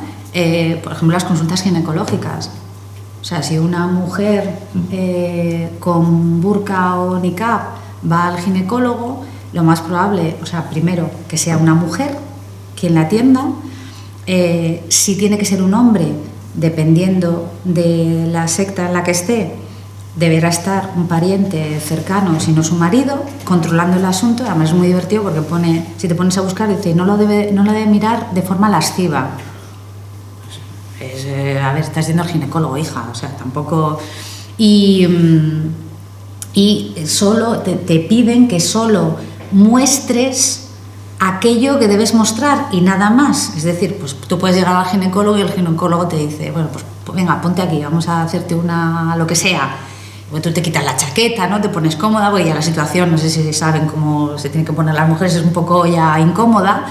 Pues no, ellas exclusivamente lo que se va a mostrar. Claro, es que plantea una serie de problemas en el día a día permitir el uso de estas prendas que va más allá de la seguridad, que es que va en la forma que tenemos, en la estructura de nuestras instituciones, en cómo se van a formar estas instituciones. Hay que darles la vuelta para atender a esta gente que tiene una serie de trabas, pero que no deberían aplicarse a los demás. Y la otra cosa que te quería rayar, la pregunta que te quería hacer es si podrías hacer una valoración de pues, las protestas que ha habido en Irán, ¿no? Porque es muy curioso esas protestas que han sido saludadas como una revuelta de las mujeres contra el régimen de los ayatolás, etcétera, ¿no?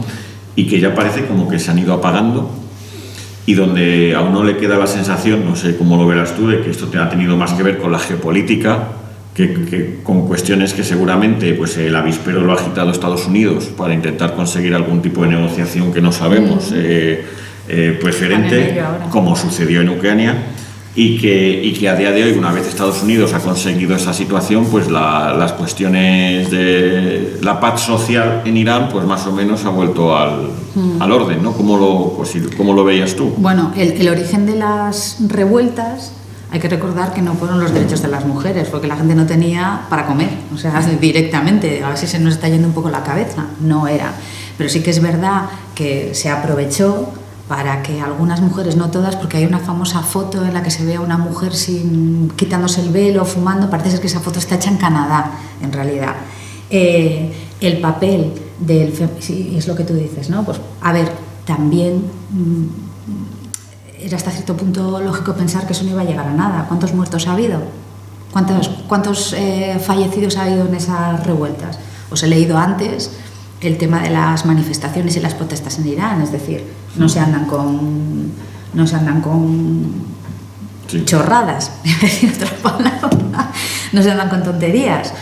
Pero con el tema, lo que sí, desde España, lo que sí es absolutamente deleznable es el papel del feminismo administrado, de nuevo, ante lo que es una clara manifestación de opresión de la mujer, sobre todo un feminismo que pretende erigirse como feminismo universal.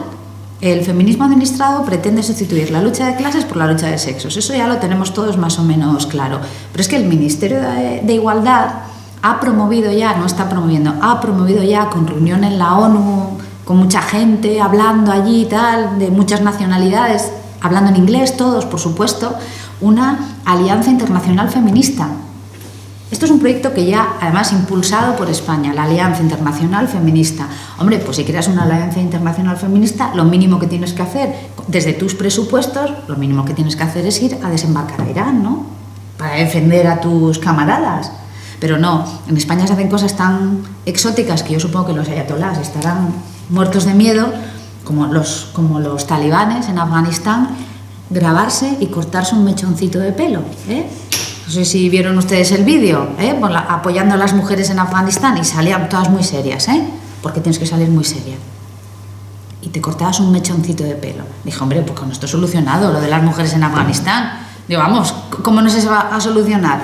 Vídeo en el que, por cierto, aparecía Begoña Gómez, Vídeo en el que, por cierto, aparecía Begoña Gómez cortándose un mechoncito así de pelo, cliqui. Y dije, bueno, nada, ya las mujeres no nos tenemos que preocupar de nada más. Yo ya me siento segura, como dice el anuncio. Pues abrimos el diálogo, si alguna persona quiere intervenir.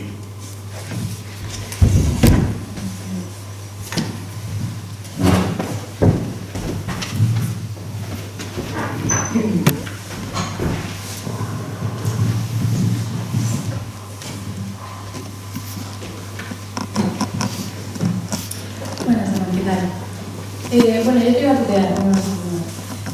Perdona, que no te voy a tutear. Ah, hombre, por supuesto. Y yo tenía aquí, o sea, tengo varias cosas y tengo una pregunta que la voy a hacer al final, ¿no? Vale. Porque... Me vas a macerar, ¿no? No, pero porque me ha gustado mucho muchas cosas que has dicho. O sea, me parece como muy interesante muchas apreciaciones, ¿no? De esas contradicciones que hablabas de ciertos feminismos en los que ellas mismas se contradicen. Entonces, ¿cómo vas a tener si tienes una mujer que es víctima todo el rato, no alimentada, como tú decías? Que a mí es que me parece, o sea, es un pensamiento que me vuela la cabeza en el que si tú eres víctima todo el rato y todo el rato está mal y los hombres te tienen que preguntar si esto está bien, si te pueden ceder el paso, abrir la puerta y tal, ¿dónde está la voluntad de la mujer, ¿no? Y es exacto, nos infantilizan. Claro, entonces es un feminismo que para mí está muy mal enfocado porque es como, no, yo creo que el feminismo lo que debe es empoderar a la mujer, no en el sentido de empoderar a demás, sino de que, oye, venga, que yo puedo decir, bueno, perdón, que no estoy todo...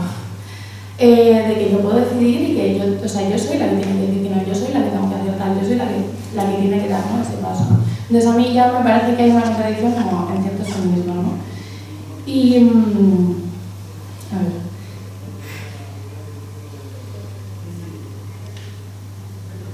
Y bueno, luego esto que luego es un poco todo lo de la charla tuya, ¿no? Que al final lo que hablas es que si una mujer lleva velo por esta cosa de sumisión, ¿no? Entonces está oprimida, entonces eres feminista, pero aprecias que lo puedan llevar y lo toleras y demás. Y luego, por otra parte, esta cosa de España, de que aquí pueden venir gente, o sea, que yo no puedo ir a Irán y llevar una minifalda o llevar los hombros o llevar el pelo suelto, pues sin embargo ellas pueden venir aquí y estar con tal y igual. Quiero decir, porque al final ellos deciden su cultura, ¿no? Entiendo que por eso no puedes entrar con una vestimenta que ellos no aprueban, pero ellos, o sea, ¿qué cultura le queda a España si tú permites, ¿no?, que al final venga gente con ciertas imposiciones y que tú tengas que tolerarlo, ¿no? Al final me parece muy interesante todo lo que has dicho. Pero me quedo con la pregunta de qué palabras utiliza el feminismo administrativo hegemónico, como se llame, que dices que al usarlas, ¿no?, te vuelves a meter en la bola, que estoy muy de acuerdo en el pensamiento este de que cuando tú estás en contra de algo, ya estás dentro de ese algo, ¿no? No. ¿Ya? Sí. Ah, vale, perdona. Bueno, solo una aclaración con respecto a lo que habías dicho antes. Claro, el feminismo administrado necesita imponer su programa político y insisto, y esto yo creo que es una cosa que todo el mundo tiene más o menos claro, que puede haber reflexionado más o menos sobre ello, pero que a las mujeres se nos usa. Somos un martillo, somos como un martillo, somos como una sierra, y para usarnos necesita victimizarnos e infantilizarnos constantemente. Porque si no somos víctimas, si no sentimos que necesitamos protección, que casualmente vendrá de ese feminismo administrado, y nos hace sentir que estamos turbadas en cualquier decisión que podemos tomar, hermana, yo sí te creo, vamos en manada, hombre, no, yo voy en manada en algunas cosas, pero en otras cosas quiero hacerla solita, por lo que sea, ¿no? Entonces, la victimización y la infantilización de las mujeres es absolutamente necesaria para que el feminismo administrado pueda usarnos luego a su antojo. Cuanto más desprotegida te sientes, más vas a necesitar del feminismo administrado que viene a salvarte.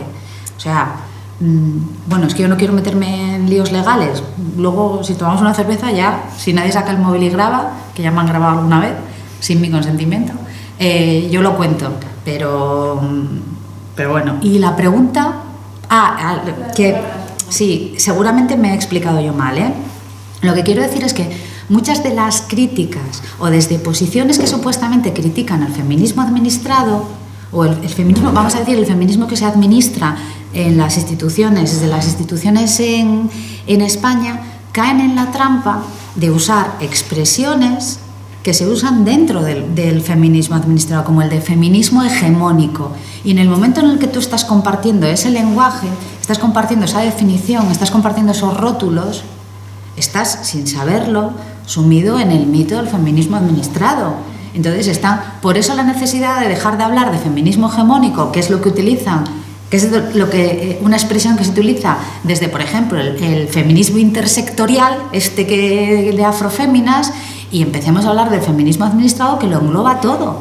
El feminismo administrado es una definición que entiendo que lo engloba todo y que engloba de EMIC, desde su perspectiva, a todos los feminismos que tú puedas encontrar, que como vemos son muchos. O sea, tú le das una patada a una piedra, esto es como los géneros, ¿no? Cuando te hemos buscado una lista de ¿cuántos géneros hay? Pues le pegas una patada a una piedra y sin querer te salen 30 géneros. Y esto no es ninguna broma ni es ninguna cifra al azar, ¿eh? Hace unos meses, en noviembre, yo me dediqué a buscarlos para una conferencia que tuve que dar y hasta yo me sorprendí. O sea, dije, pero ¿cómo no es posible que haya tantos géneros en el mundo? Pues sí, hay muchos. Pues con los feminismos pasa lo mismo. Y cada vez surgirán más, ¿eh? Porque se está como atomizando. Cada uno buscando sus propios intereses, que esta es la cuestión. Y entre esos intereses, desde luego, no están las posibles desigualdades que pueda haber entre hombres y mujeres en España hoy. Que vuelvo a insistir, que también es como, voy a utilizar una expresión viejuna, es como pedirle peras al olmo. A ver, tú no puedes evitar que haya desigualdades. El machismo es difícilmente evitar. ¿Hay machismo? Claro que hay machismo, hombre. Claro que hay machismo. Pero en España tenemos las herramientas administrativas y jurídicas para defendernos de esas desigualdades. Tenemos las herramientas. Si yo en un puesto de trabajo, si Carlos y yo tenemos el mismo trabajo y estamos contratados en la misma categoría y trabajamos las mismas horas y a mí me pagan menos, yo voy a ir a los tribunales y me va a dar la razón a mí. Esta es la cuestión.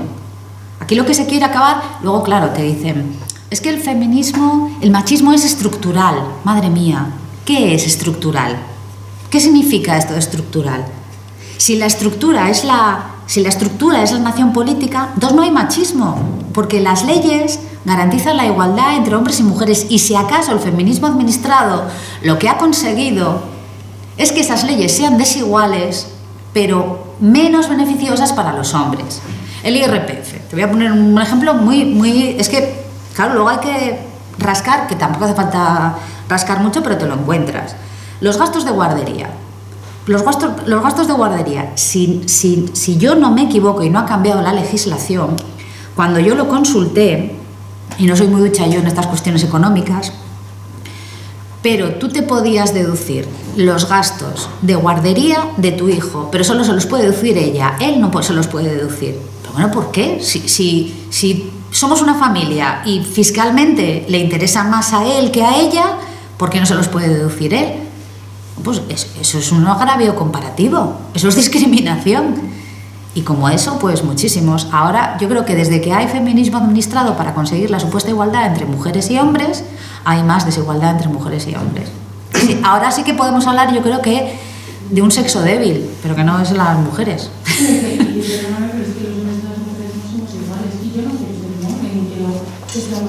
Eso también lo dijo Rocío Jurado. Quiero que lo sepan. Porque es así, es que no lo somos y yo no quiero serlo y yo creo que nadie quiere serlo. Y eso de que el machismo es estructural lo puedo entender, o sea, no como machismo estructural, sino como que al final esa diferencia da miedo. Yo creo que hay ese igual miedo que a lo mejor los hombres, ¿no? De tener una mujer potente, no sé qué, no sé cuántos. Mira. Ahora se ha hecho al revés, ¿no? Es como, bueno, ellas les tienen miedos a ellos, ¿no? Es como, uy, un hombre que se me acerca en el autobús, es que seguro que me... ¿Sabes? Entonces, como al final estamos en la misma posición los dos, o sea, ella le tiene miedo a él y él, de alguna manera, pues también, ¿no? Le tiene miedo porque si tú eres violento con alguien y necesitas someterlo, entiendo que vamos para mí, es por miedo, ¿no? que igualdad hemos conseguido, igualdad de odio. Hombre, es evidente además que el feminismo administrado ha conseguido, sobre todo desde la llegada de Irene Montero, ¿no?, que fue quien ejecutó el programa con más eficacia, porque hasta entonces no se habían atrevido mucho, pero sin embargo un programa que ejecutó Irene Montero y que luego ha mantenido Ana Redondo sin ningún tipo de problema, sin cambiar ni un ápice, nada. Es evidente que ese feminismo administrado ya ha cambiado modos y maneras sociales. O sea, es que está clarísimo. Ha cambiado modos y maneras sociales. Pues desde que tú te encuentras acabas de conocer a un hombre, pues en una reunión de trabajo, estás en una reunión de trabajo y ya un hombre te dice: ¿te puedo besar? ¿Te puedo dar 2 besos? Pero es que no pasa nada, claro que me puedes dar 2 besos. Porque, entre otras cosas, a las mujeres, de nuevo infantilizándonos y victimizándonos, casi nos han venido a decir que no tenemos voluntad para decir que no. Casi que no tenemos voluntad. Nos han infantilizado tanto, nos han hecho tan estúpidas que ni siquiera nos permiten la posibilidad de asumir nuestros propios errores. Esta es la realidad. No nos dejan ni asumir nuestros propios errores. Es como al niño malcriado que le dicen: no es culpa tuya, cariño, ¿eh? No pasa nada. Es que me ha pegado, pues que la ha llamado imbécil. No, pero no pasa nada. Es como maleducar a un niño. Es como y nos están maleducando. Nos están maleducando y nos están dicho: vosotras no tenéis culpa de nada nunca, jamás. Y hombre, eso va a ser complicado, ¿no? Que no tengas culpa de nada jamás. A lo mejor culpa de algo sí que tienes, ¿eh? Bueno, yo quería plantear si conoces casos de feministas que cuando se da violencia doméstica con mujeres musulmanas, ¿qué es lo que hacen? Porque ahí yo creo que es inconsistente totalmente. Por un lado, defender que eso está mal y demás, y por otro lado, desde el multiculturalismo, pues a lo mejor pretender aceptarlo y tendrán que elegir entre una cosa u otra, porque la democracia pletórica del mercado que vivimos, el tema este del velo y demás casi lo venden como una opción más, igual que compras o votas a quien quieres y demás, sí. Es una opción más, pero si te planteas desde el feminismo el tema de las cuotas para las mujeres, que vas a exigir cuotas también para el gobierno de mujeres musulmanas y demás, vas a exigir que igual que a las que no son de esa cultura no se las maltrate y demás, y en qué caso vas, o sea, que es incoherente totalmente. Y el problema es ese, que se nos vende que en esta sociedad podemos seguir votando y comprando lo que queramos y que todo va a seguir bien, pero según van creciendo las culturas musulmanas y se van implantando aquí, con la Sharia, con unas leyes muy claras que vienen en el Corán interpretadas por no se sabe quién, porque ni siquiera Alá bajó al mundo en la forma de Cristo para humanizarse y ver que la razón es operativa ya y operable como humana, sino que es una razón divina que solamente él la conoce, ¿no? Entonces no se puede debatir filosóficamente si está bien o está mal, es una interpretación, pues sí, de una escuela, pero que es una interpretación que va a misa y punto, o sea, no hay quien la debata. Y luego, pues, todo lo que tiene que ver con costumbres, prohibiciones del cerdo, del vino, la gente va a estar dispuesta cuando sean, porque yo recuerdo hace 30 años cuando empezó a venir la inmigración musulmana, que cuando eran poquitos, pues incluso entraban a los bares y hasta a veces hasta bebían, comían aperitivo y tal, pero según han ido viniendo más y que llegan con imanes y demás, que les echan un vistazo, que les controlan y demás, ahí es cuando ya empiezan a controlar la sociedad, cuando empiezan a hacer guetos, y si ese gueto va creciendo, tú no puedes tomártelo simplemente como una opción más, sino que es una forma de vida que va al final a imponerse si nos quedamos todos pues creyendo que aquí no hay formas de vida mejor y formas de vida peor, religiones más racionales y religiones más irracionales, y aunque no en todo, pero por lo menos en partes, que habrá que analizar. Entonces, bueno, te planteo... A ver, no conozco ningún caso de violencia doméstica en el entorno de familias musulmanas, pero tampoco conozco ningún caso de violencia doméstica en ningún entorno.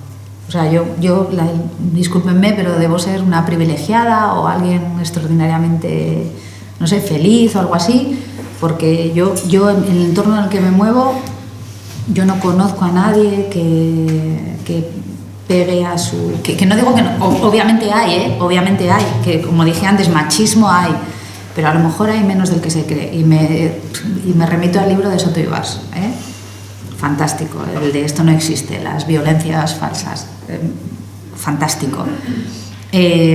Claro que hay muchísimas contradicciones, pues que al feminismo administrado le da lo mismo que dar esas contradicciones, porque su lucha no es por las mujeres, vuelvo a insistir, su lucha es por su programa político.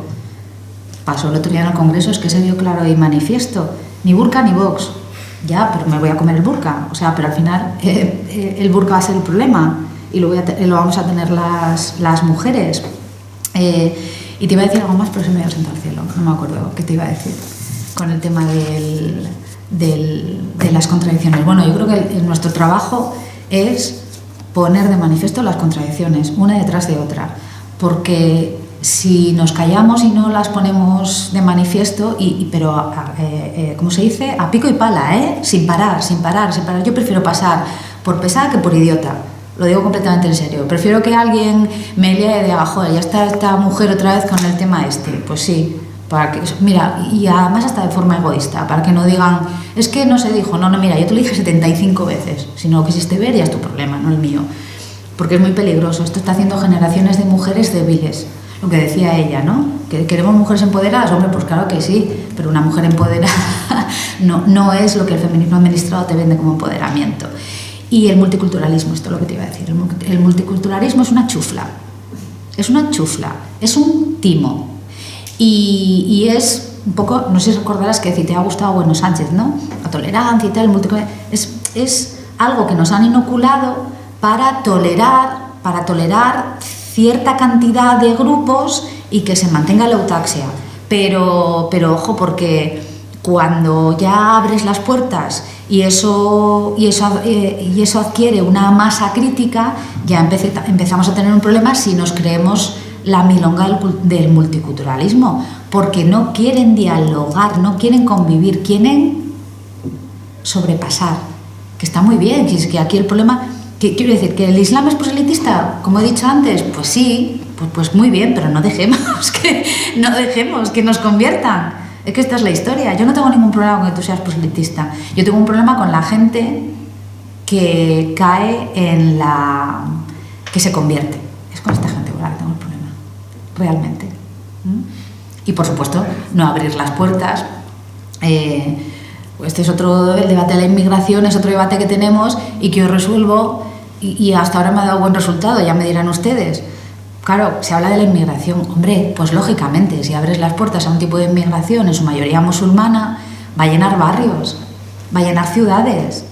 Y yo recuerdo en un pueblo de Ciudad Real, que no voy a mencionar, tenían un gravísimo problema con los africanos. Era un pueblo de 5.000 habitantes y tenía un gravísimo problema con los africanos, porque allí con que el 25% de la población sea africana, musulmana y con otras costumbres, ya plantea problemas de convivencia serios, muy serios. Y nada más, no tengo nada más que decirte. Bueno, sí, porque estoy dándole vueltas a algo, pero se me ha olvidado, no sé. Bueno, muchas gracias, Sharon. Me ha encantado la charla y quería plantearte, que me ha gustado mucho el que tú te preguntes cómo esto se ha ido tragando y encontrar en la televisión una fuente de justificación de la adopción de estas costumbres o de la tolerancia. Y también es verdad que yo quería decir que a mí me parece, que no creo que sea un tanto por ciento muy grande, pero también encuentro en el periodismo, bueno, en particular, estoy pensando por ejemplo en Juan Manuel de Prada, encuentro en ciertos católicos ultramontanos, digamos así, reaccionarios, que tienen como envidia de los tiempos pasados o que ven, no sé, añoranza del antiguo régimen, que sorprendentemente defienden al Islam por ese rigorismo. Y hace años, la verdad es que yo no sé si sus posiciones actuales, en vista de que habrá madurado y a lo mejor ya no dice lo mismo. Me gustaría saber si a propósito del burka ha dicho algo, pero yo recuerdo escandalizada que en una tertulia de Prada en la radio defendía el burkini fue el tema de la tertulia en ese programa de radio en particular, y las razones por las cuales defendía que como los católicos estamos perdidos, o sea, ya poco menos que no nos queda más que asistir al apocalipsis, pues míralos a ellos que bien lo hacen y cómo están, pues eso, cumpliendo con sus normas y muy bien por ellos. O sea, como diciendo, ojalá y nosotros ya nosotros ya somos un desastre, no tenemos nada que hacer. Y este es uno de los famosos, pero yo he encontrado en católicos de este corte alguno que otro. Entonces, y también lo del apostolado, que también lo practiquen, pero para bien, claro, es decir, que defiendan las costumbres católicas y no poniendo de manifiesto lo bien que lo hacen los musulmanes, porque los católicos ya estamos perdidos, no. O sea, que den testimonio de su religión en el buen sentido, no valorando al Islam, porque es que yo, de verdad, a mí lo de Prada en aquel momento me pareció horroroso y espero que haya cambiado, no lo sé, porque es un programa ya de unos años, ¿no? Cuando salió el burkini por primera vez. Pero bueno, que lo he encontrado en varias personas de este perfil. No, pues sí, lo querías comentar. No, bueno, lo único que tengo que decir es que como los agnósticos son ateos vergonzantes, este tipo de gente son creyentes vergonzantes, y alberguemos esperanza, porque no se acaban convirtiendo al Islam. Le ven muchas virtudes, pero siguen siendo católicos. Claro. No dan el paso de convertirse. Entonces, bueno, creo que en el caso de Prada, bueno, no lo sé porque yo no conozco a estas personas, digo personalmente, algunas sí las conozco obviamente de oídas, pero creo que tiene más que ver pues con cierta provocación que no tiene más allá, porque insisto, si fueran sólidos en su argumentario, pues acabarían convirtiéndose al Islam y siguen siendo católicos, ¿no? Entonces alguna virtud le verán al catolicismo frente al Islam, que el Islam no tiene. Yo creo que tiene más de provocación que de otra cosa, porque con el rigorismo, pues no sé, también puedes convertirte a alguna secta satánica o algo así, ¿no? Se me olvidó comentar una cosa con respecto a la libertad religiosa. Hay un documental fantástico, creo que está en Filmin, que se titula Hail Satan. Hail Satan. Sí, es que es fantástico, porque en los Estados Unidos tenían muchos problemas con esto de la libertad religiosa, o sea, tenían problemas con el tema de la libertad religiosa, ¿no? Porque se da por supuesto. Entonces un grupo de gente que me parece muy divertida, la verdad, porque las cosas como son muy divertidas, dice, pues vamos a inventarnos una religión, nos vamos a inscribir como religión y vamos a solicitar, en virtud de la libertad religiosa, que nos dejen poner en las plazas públicas estatuas de Satán. Y si somos una religión, a ver cómo no nos van a dejar ponerlas. Y montaron una religión satánica, es verdad que tú ves el documental y tú crees que los tíos se lo creen, ¿no? Que dices tú, pero qué locura es esta. Y pidieron en el Capitolio, fueron a hablar allí y tal, para poner estatuas de Satán en los parques, pues del demonio en los parques públicos. Pero luego te pones a investigar y no, descubres que es pues, un movimiento que casi se lo tomó a cachondeo, ¿no? Dijeron, vamos a reírnos de todo esto, vamos a poner en ejercicio las contradicciones que tiene el sistema. Y lo hicieron fenomenal, ¿eh? Y eso es lo que quería contar. Y otra cosa que te quería decir a ti es que voy recordando sobre la marcha, con el tema del multiculturalismo. Creo que mencionaste los menús, ¿tú mencionaste algo de los menús? Sí. Claro, va a haber una reforma de ley ahora sobre los comedores escolares. Creo que todavía no se ha llevado al Congreso, o que se está debatiendo o algo así, ¿eh? No sé cómo va la historia. Y es muy divertido porque en el texto de la ley se mete en el mismo saco el menú halal,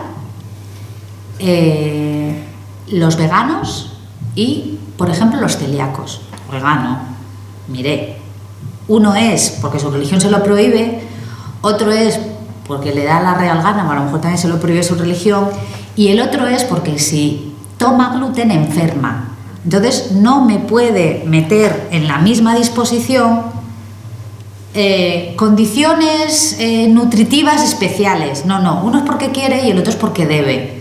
Entonces, pero ahí es como se va colando todo, ¿verdad? Te hablan de veganos, de musulmanes y de celíacos, y entonces en eso totum revolutum, y la incapacidad de muchas de sus 350 señorías del Congreso de los Diputados, pues tenemos las leyes que tenemos y todos aplaudiendo. El templo de la palabra lo llaman. Hola, buenas tardes. Buenas. Hemos mencionado aquí temas se ha relacionado el tema del feminismo en aras de la universalidad, ¿no? De feministas del mundo unidos. Sí. Temas de ideología, ese patrón o ruta, ¿no?, ideológico como más ardente ahora con el tema del feminismo, algunos casos reales donde no existen ciertos protocolos de acción sobre cómo activarlo. Yo tengo uno en relación con la medicina, en una consulta sobre una señora que acude a la consulta con su marido, con una ETS, y claro, ¿cómo abres ese melón con el delante, ¿no? Pero no hay un protocolo que tampoco lo rija de alguna forma.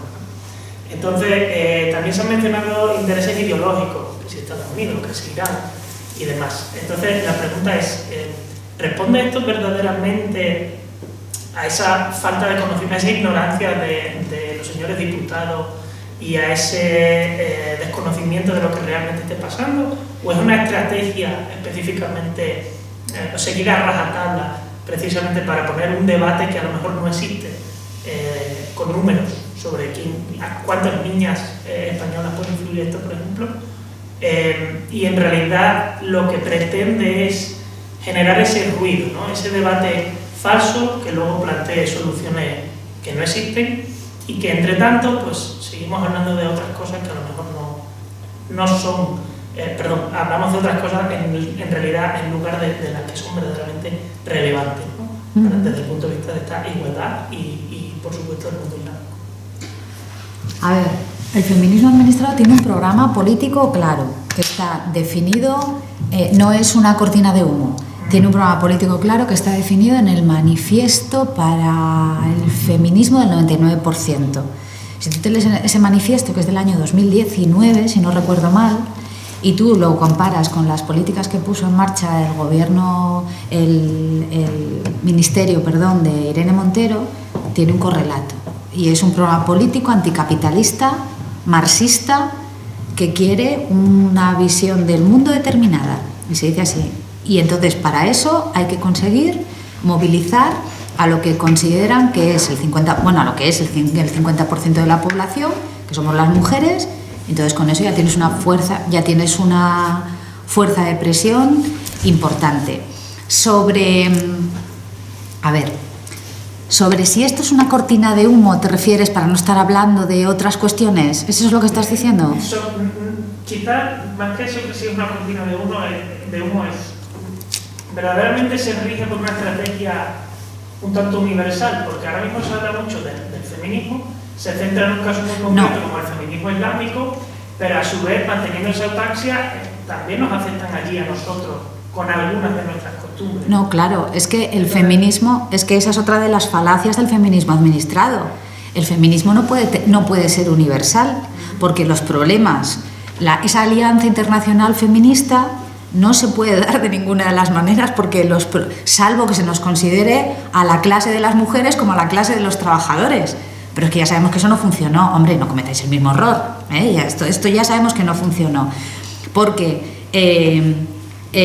no se tienen en cuenta los contextos nacionales, y que las leyes en España, es que esto ya lo he dicho, las leyes en España no son las mismas que las leyes en Portugal, ni las leyes en Francia, ni en Nicaragua, ni en Venezuela, ni en Irán, ni en Afganistán.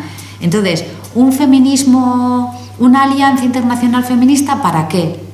Como se proponía en esa reunión que tuvieron en la ONU, ¿no? Para ir a dar charlas sobre agricultura, para que las mujeres cosechen. Hombre, para eso no hace falta una alianza internacional feminista.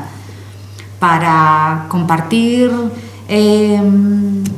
cursos sobre el acoso en las aulas, pues para eso tampoco hace falta una alianza internacional feminista.